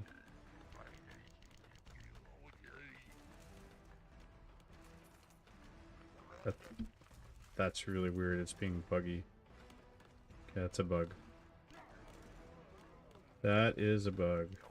You need a barracks immediately. Need lots of lumber.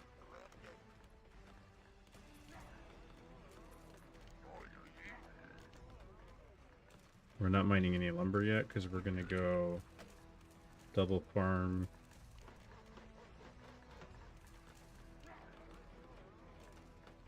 into grunts or warriors, but they're grunts. And then we're gonna get a bunch of lumber guys. We're stacking up gold first. Lodging camp will be here, so they could return the lumber there. It's kind of like a war mill or lumber mill from Warcraft.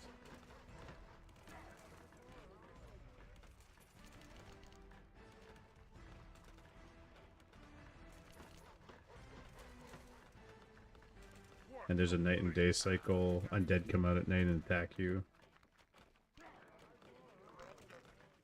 Farm's gonna be done soon. How many got here? 4, 5, 6, 7, 8, 9. Okay, farm-wise, we're good. One barracks is never enough. You always need more later, but a bit costly at the beginning.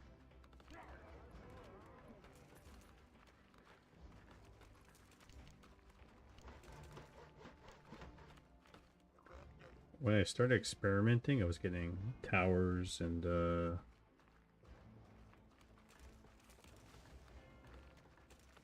wood defenses and walls everywhere, but it's a waste of lumber at the beginning. You don't need it right away.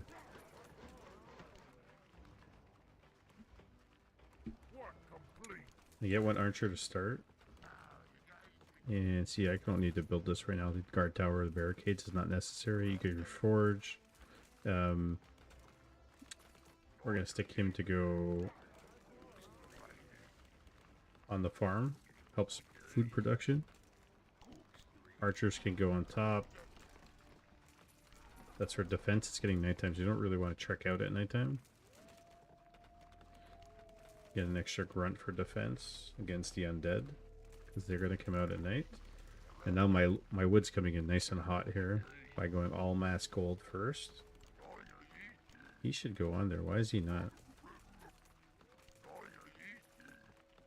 It's a bit finicky sometimes. We're going to upgrade to tier 2. And archers are cheap, so we're going to start pounding out archers. Actually, I wouldn't mind an extra barracks already, but we're going to go with a forge to build cannons. We're going to want to get an expo really soon.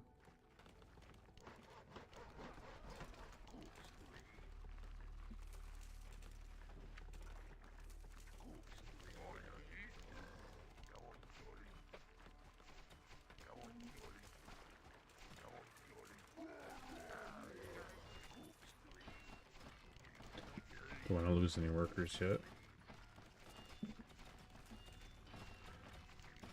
Let's build another farm.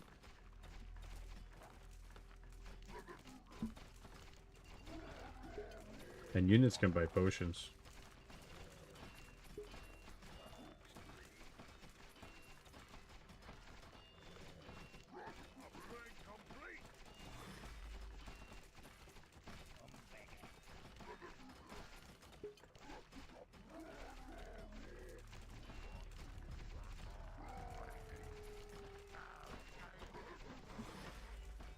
Oh, some undead, some sheep. Oh, there's one here, actually.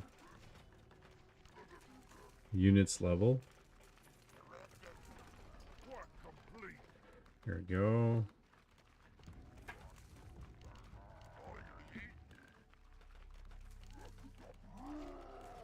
And as the days and time goes on, undead will start coming in swarms. Nice forge. And at this point, a Muncher's Cave would be amazing.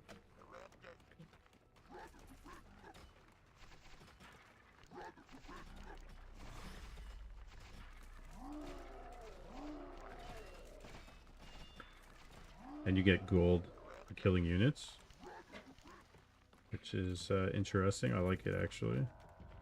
Update to Citadel immediately. We don't need to do that. I'd actually prefer an extra barracks. And an extra farm. Yeah, we need lots of extra lumber. How many got here? 3, 4, 5, 6, 7, 8. I got 8 for now, that's fine. More would be nice. You can put units on top of your base after you go to tier 2. all your barracks. They can jump on. Barracks could double as towers. So sometimes it's better to build an extra barracks than a tower.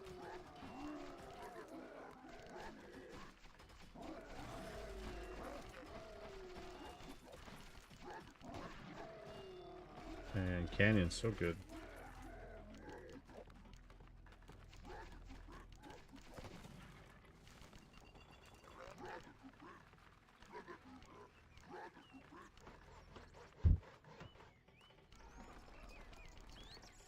Work complete.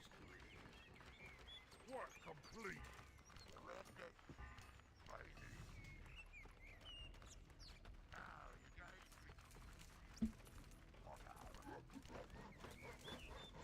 So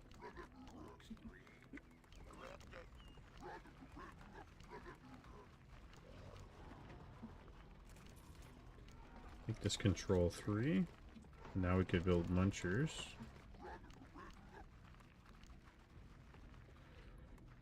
And can we? Okay, I understand. There's some areas that you can. Oh yeah, he destroyed him. Awesome.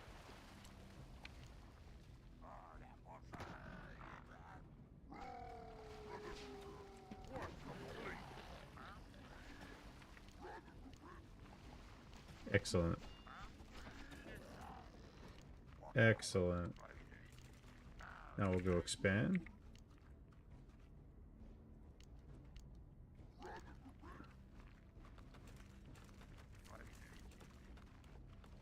Farms are becoming a premium here.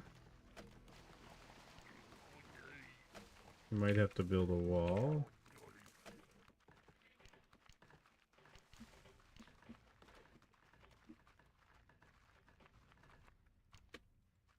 Where is he? Build.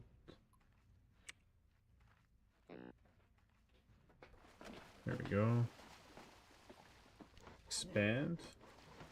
Oh, you can come this way too? I did not know that. Okay, that's good to know.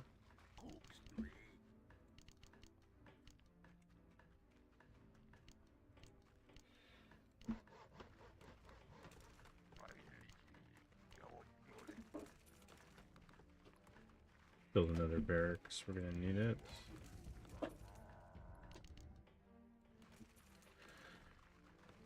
Eventually, we're gonna need a tower here. Archer here. Archer here.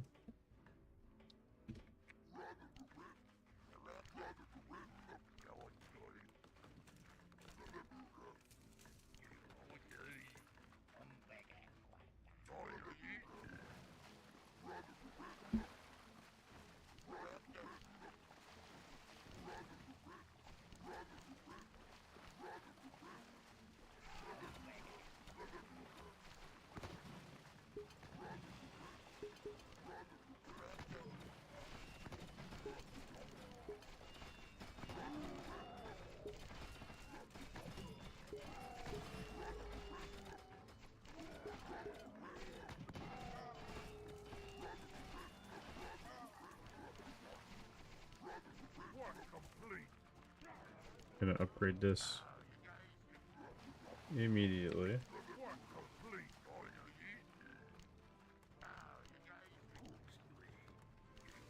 Oh, I can't mine there. Put him there. Put him there. Roll 3. Get some archers. Yeah, we definitely need more lumber.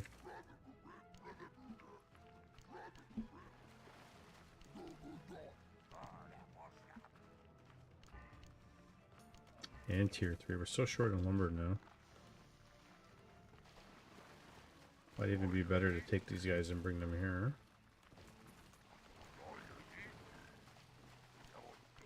Build another farm.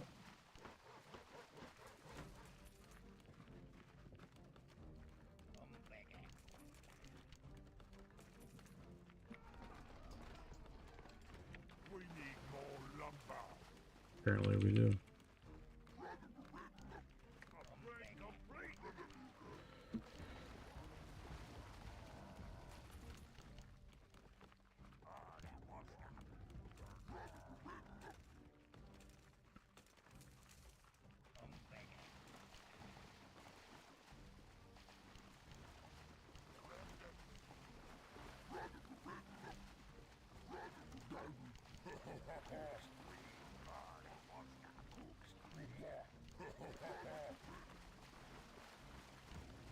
What's that farm coming?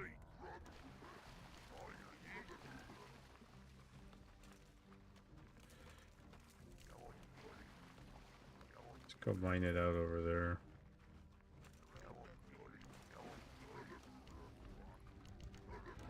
The magic units are not here yet. They're going to be adding them eventually.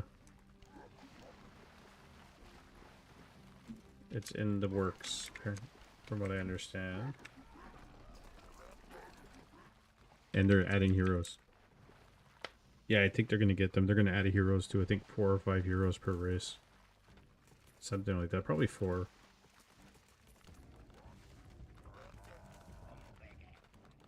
From what I understand.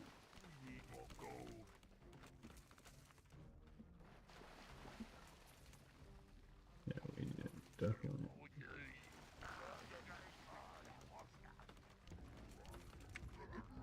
It's nighttime.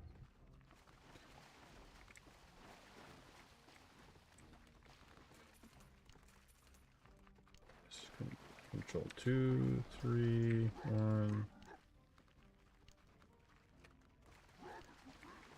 2. Make this control 3. 4, 3, 2, 1, 1.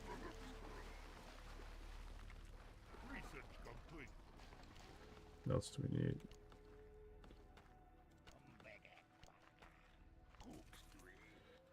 Why can't they go on? Oh, because the text on there. Right. Makes sense.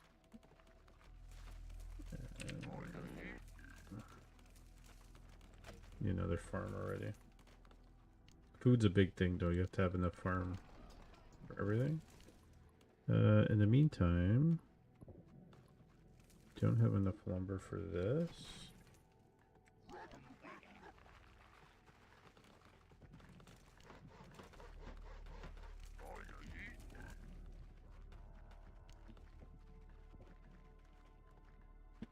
You can upgrade cannons and they can shoot up. We are starving. Yeah, don't worry now.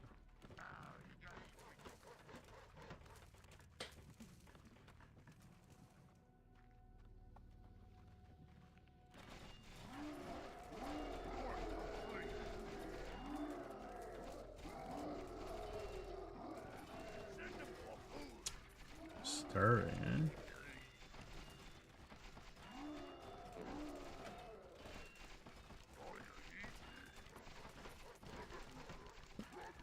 Nah, it's okay to lose some units at this point.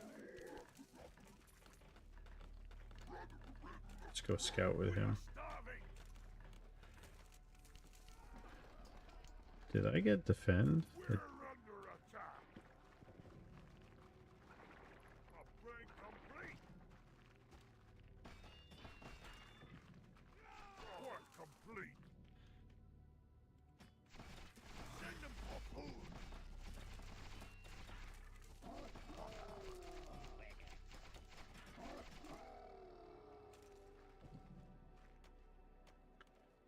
Yeah, really low on lumber.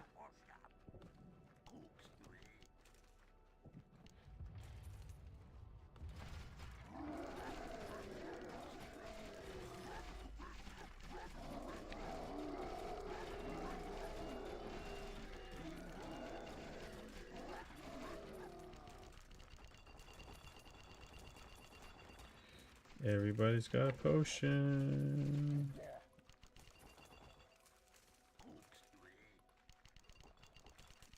Man, you could really spend all your money. We're under attack.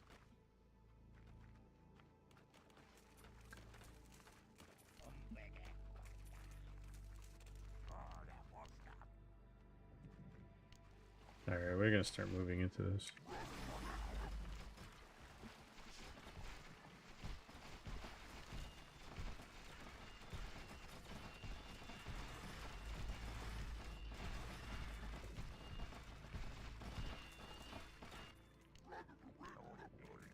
What's he doing? We're under attack.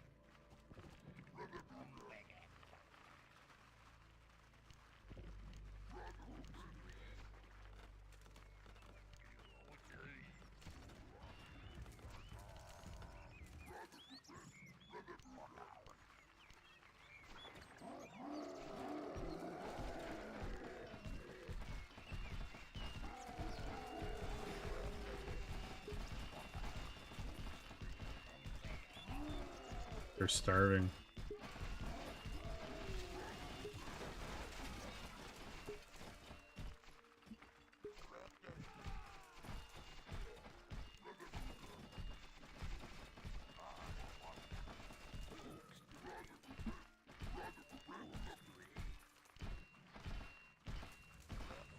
Well, this is good. Works out pretty well, actually.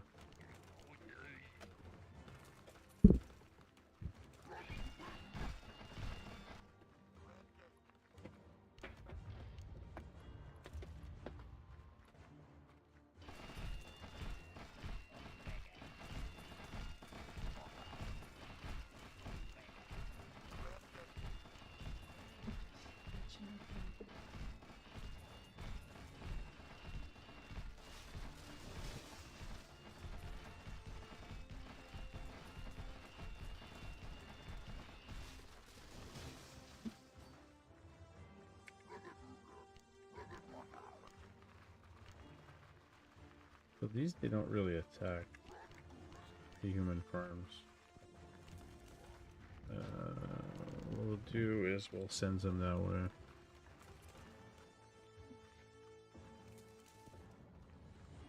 And lumber wise, kind of short on lumber right now.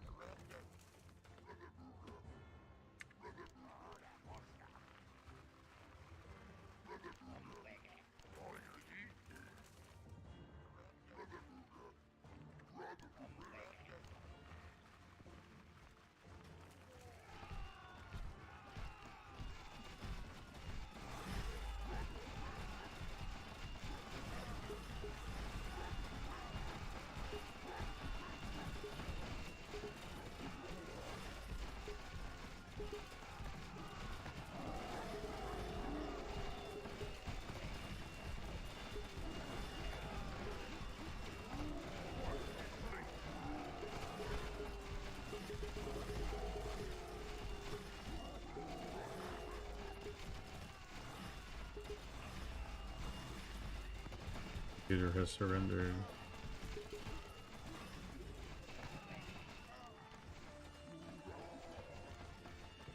Excellent.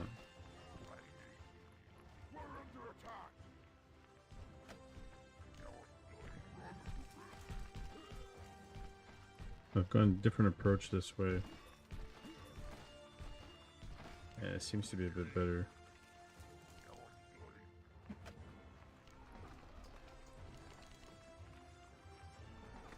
Just control 4.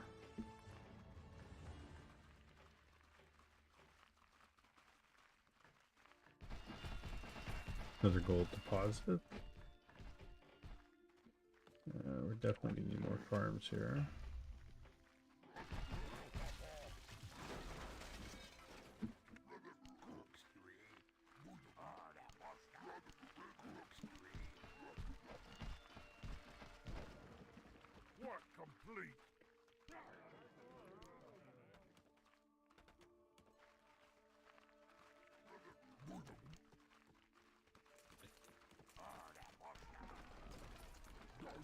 I wonder if we're going to be okay for nighttime.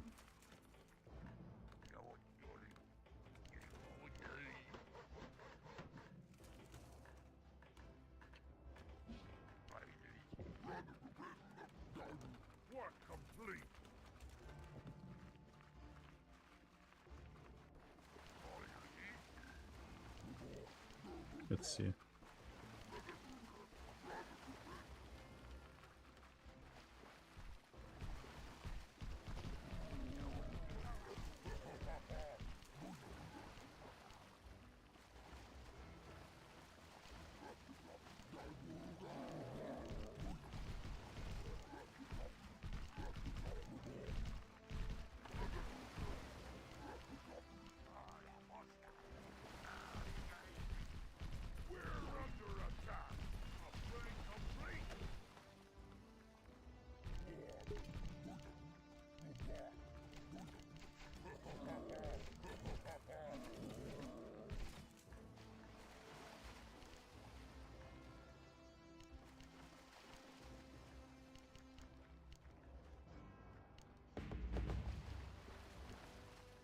Building captured.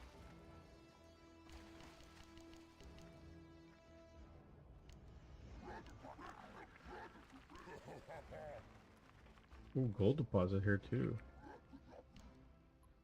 Works out. No, no, no, no, no. What am I doing?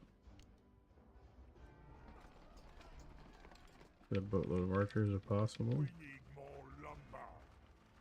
Grunts. Yeah. Oh.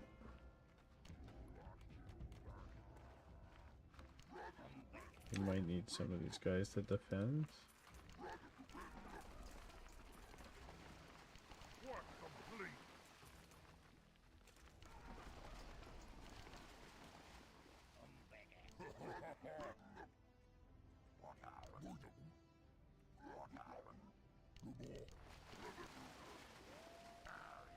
We need more lumber.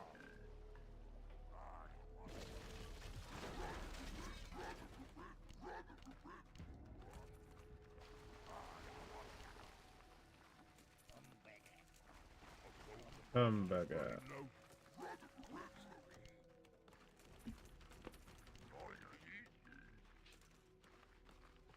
Oh, we mined this up pretty fast. Extra archer. We're under attack.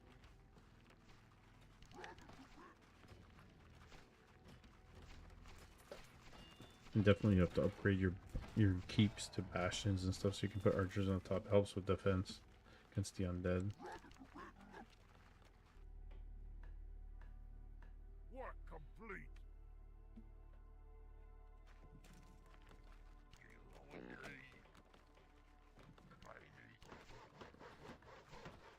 Need more farms.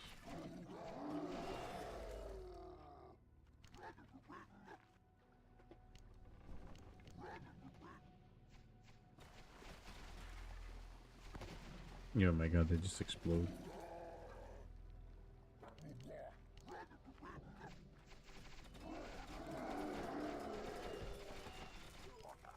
$105, that's a lot. Work complete. We're under attack.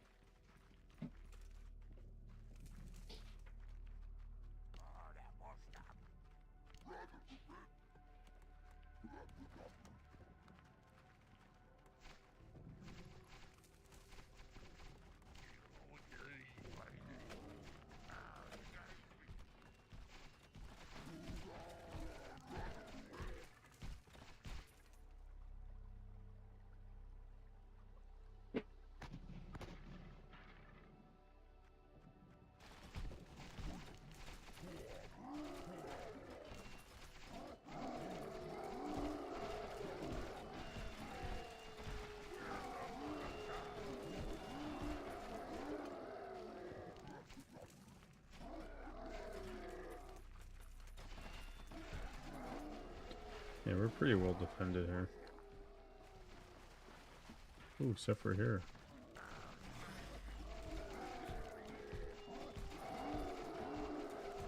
Work complete. Work complete.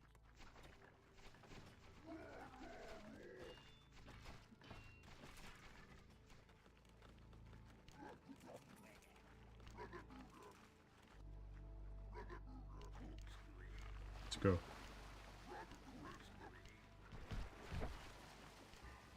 We need more lumber. I didn't get all the upgrades too. That's the best part.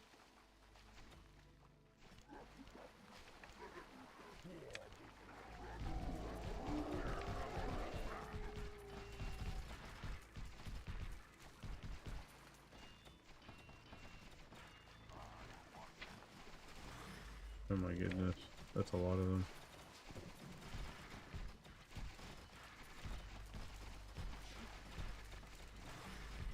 Our town is under attack.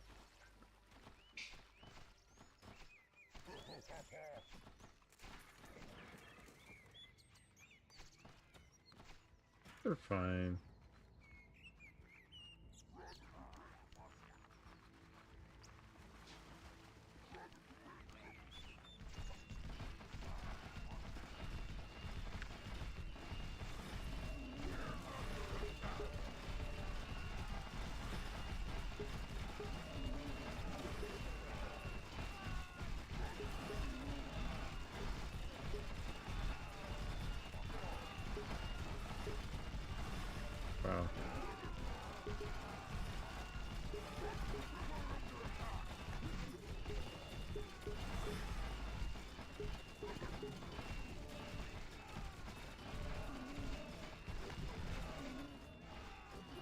And this is what happens.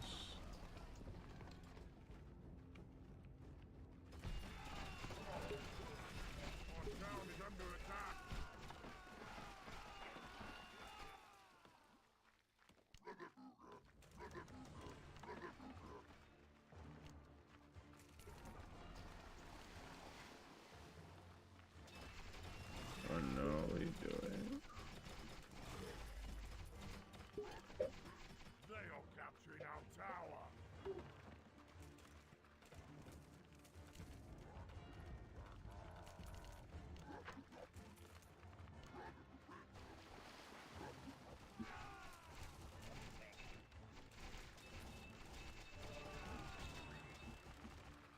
They are capturing our tower.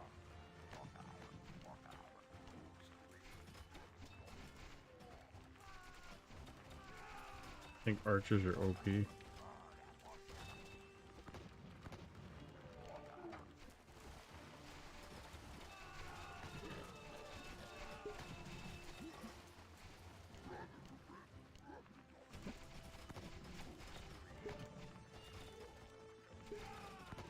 Wow.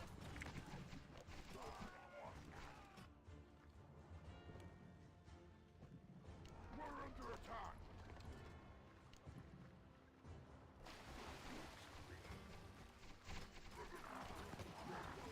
Gold deposit completed. He didn't buy potions.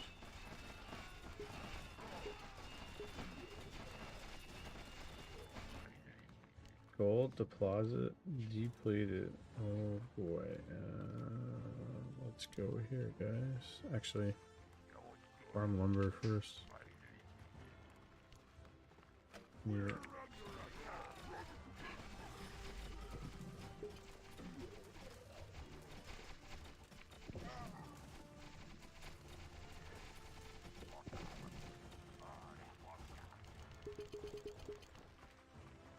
Research complete.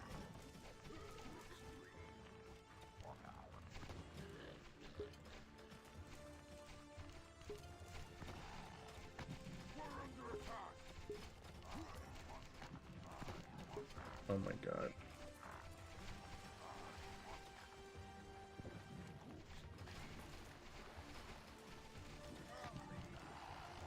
Kill everybody there.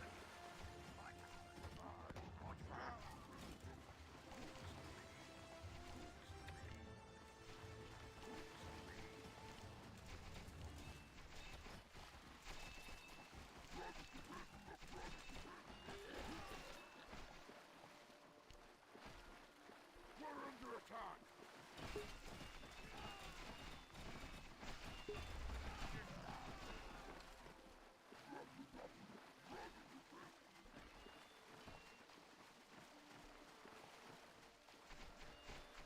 Gold deposit completed. Work complete. Alright. Let's get in there.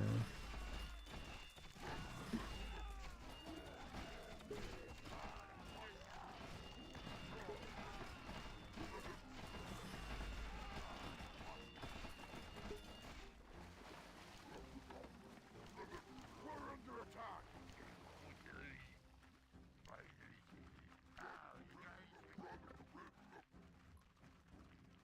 And the lumber's already out here.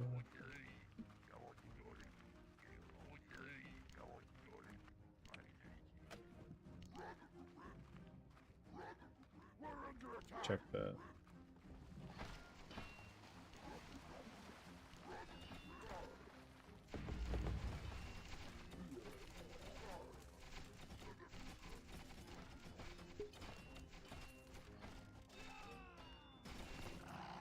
Why did he not shoot first? We're under attack. There you go.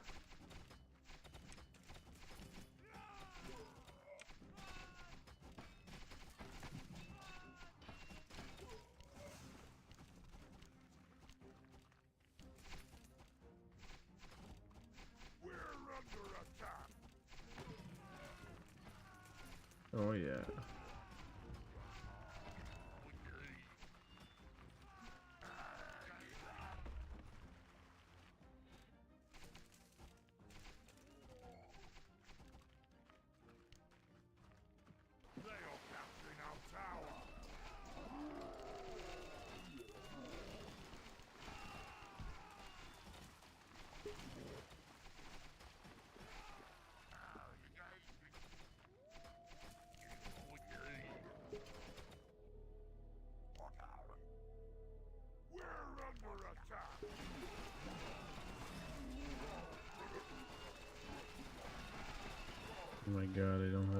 cannon tower.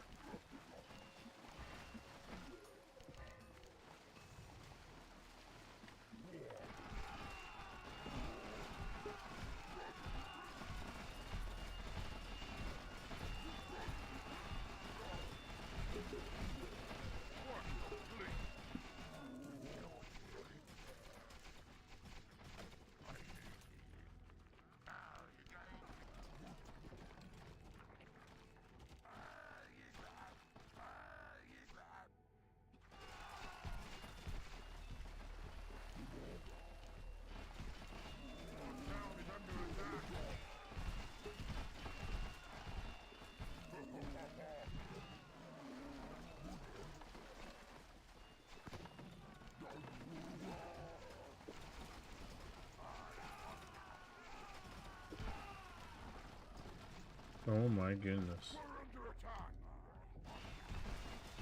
This guy's picked the wrong time to attack. I know.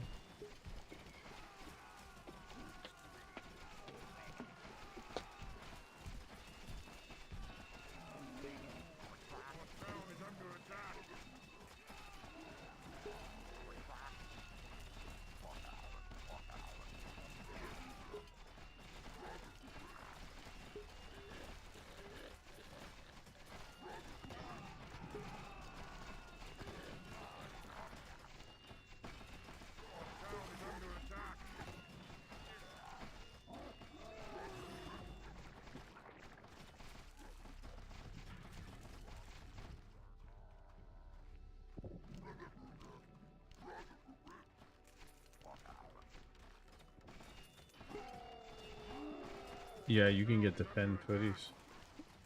I didn't upgrade it though. I just didn't know. Even grunts have the pen.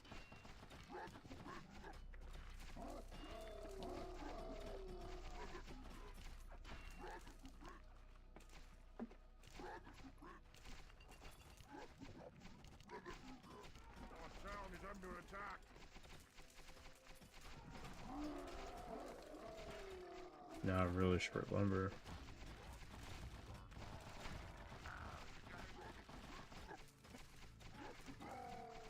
Oh, and I can't afford to lose. Well, I can. There's no gold here. I'm surprised nobody's here. What the hell?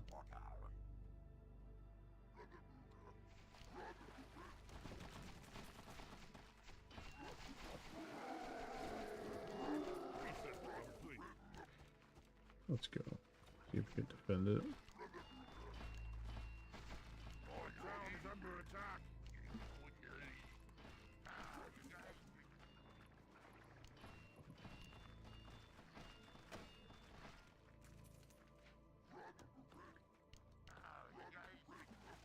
Well, here we're not too bad actually. Can I go this way? This whole time I can go this way and nobody attacked me from here. Isn't that crazy?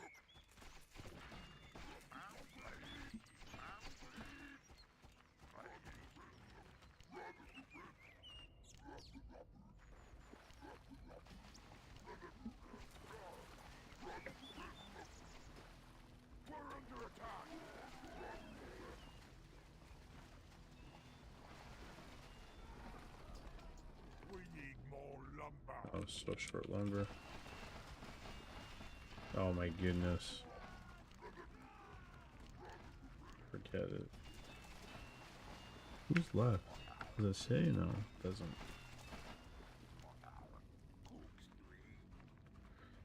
I don't think there's any gold here.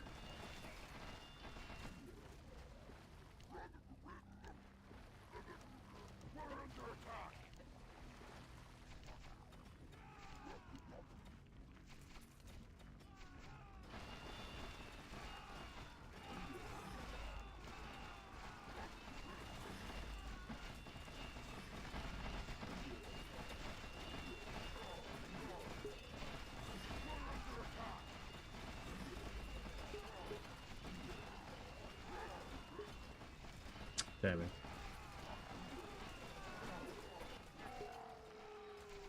No, I think these guys have too much now.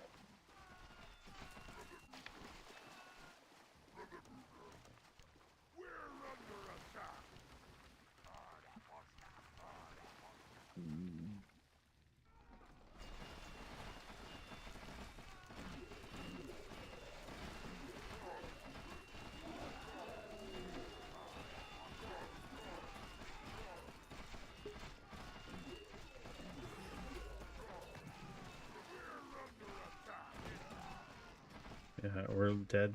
We're dead in the water.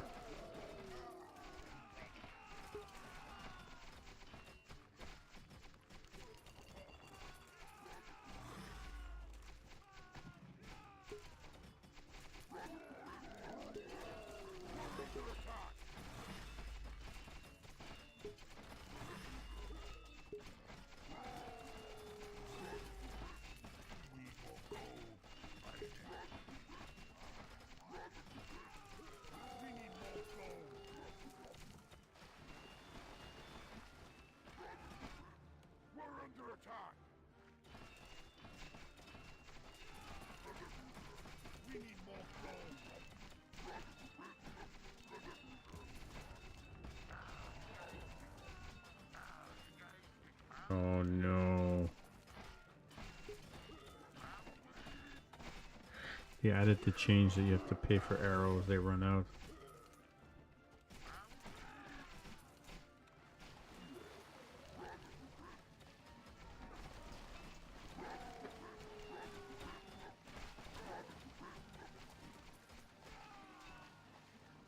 We're dead.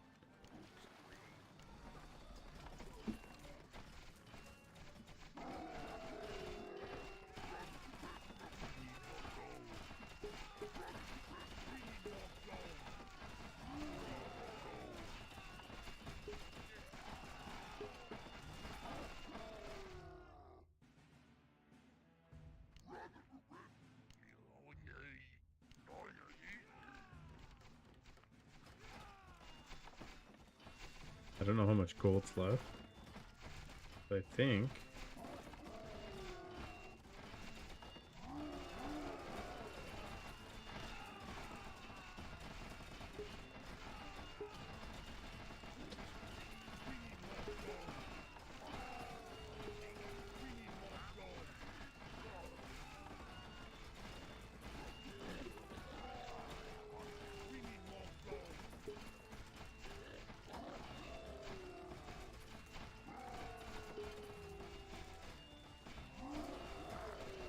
oh my goodness, he fell off the roof.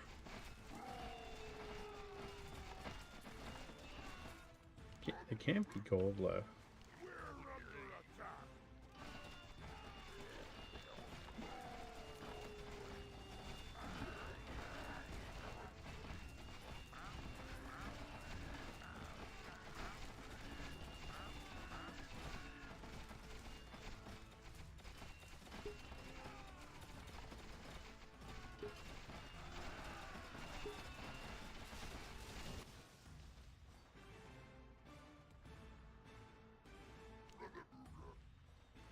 How is there gold here? Man, all I had to do was run some guys over.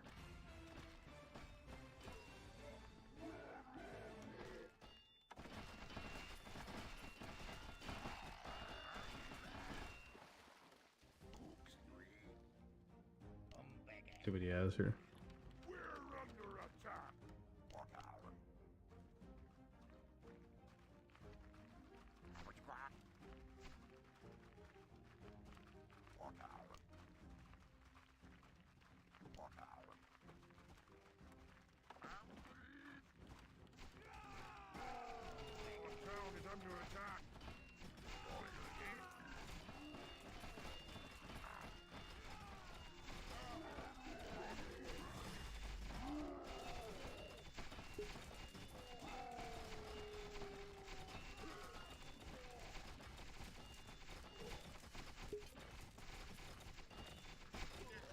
Some gold here. How much do I have? Oh my goodness, I have gold.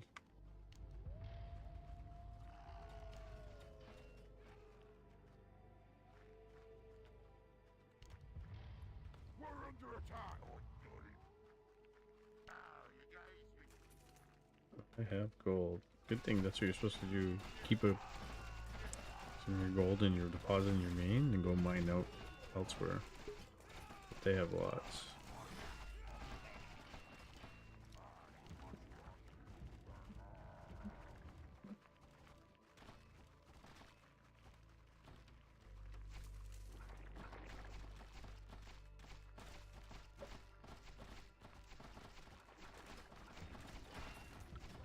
Oh, it's about to die. I'm talking to myself.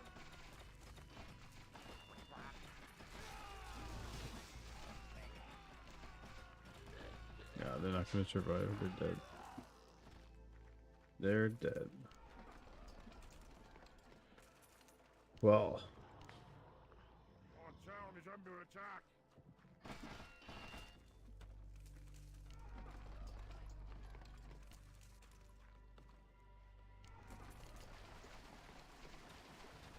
here we go.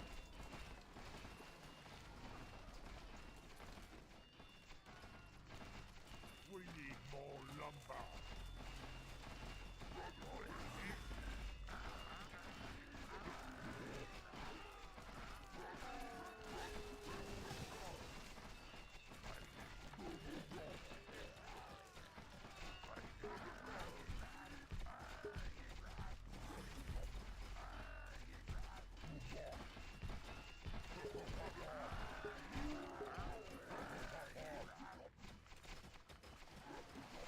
We're scaring them away.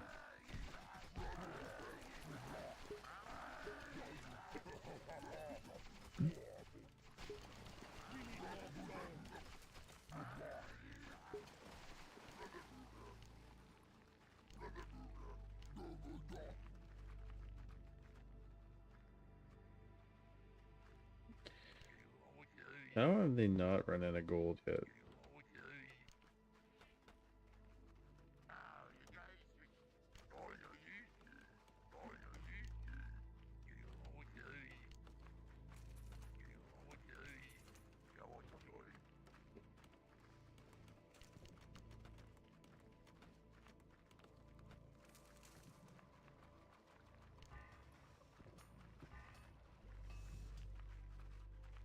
It's perplexing. Kind of curious to see what they did down here.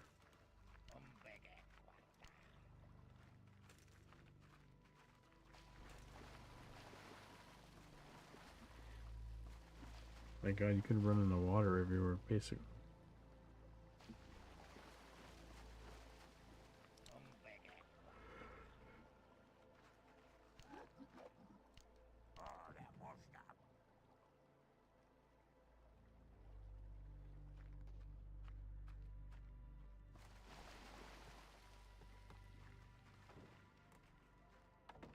We're under attack. Oh yeah, the humans built this up 100%.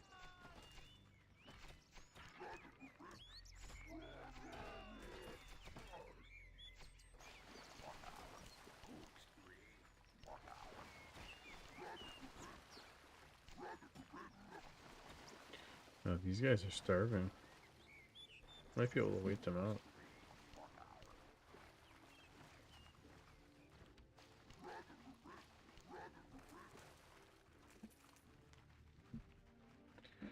Might be able to wait them out. I don't know. But they got the gold at the bottom left.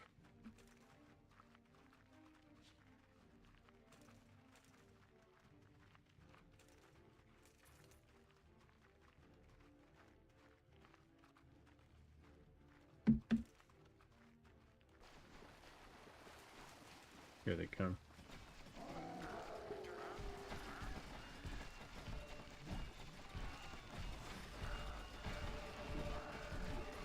Oh my goodness.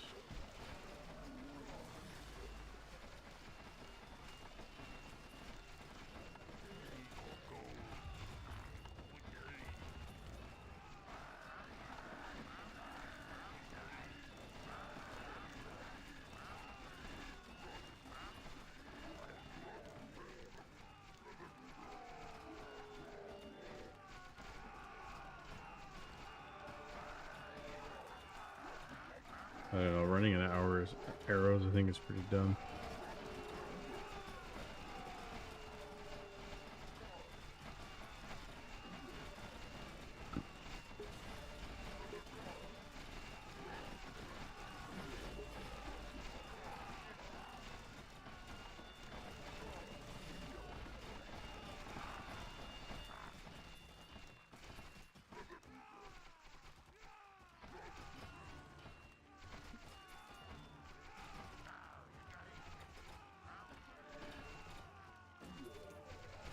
They have constant heals. That's so OP.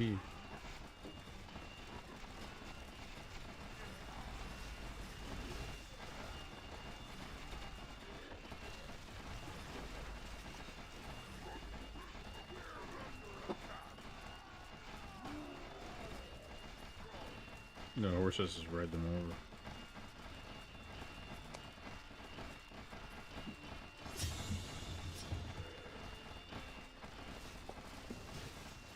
All in all, it's a fun game with lots of improvements coming and updates.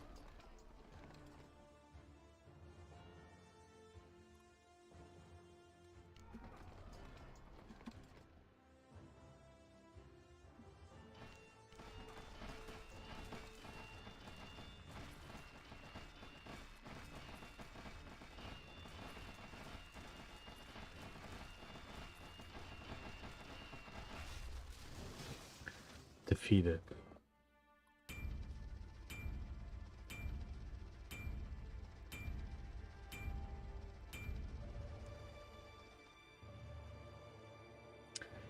Very nice. That's fun. I really enjoy that game. Super enjoy that game. I recommend it. It's gonna get better and better and better.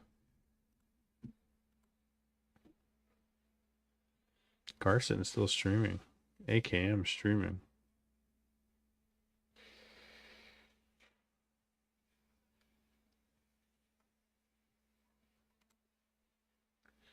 Let's see in the category.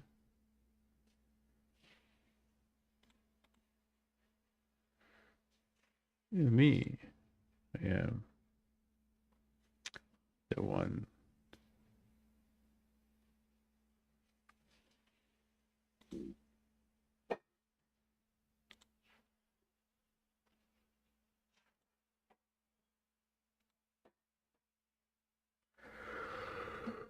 Let's go to AKM.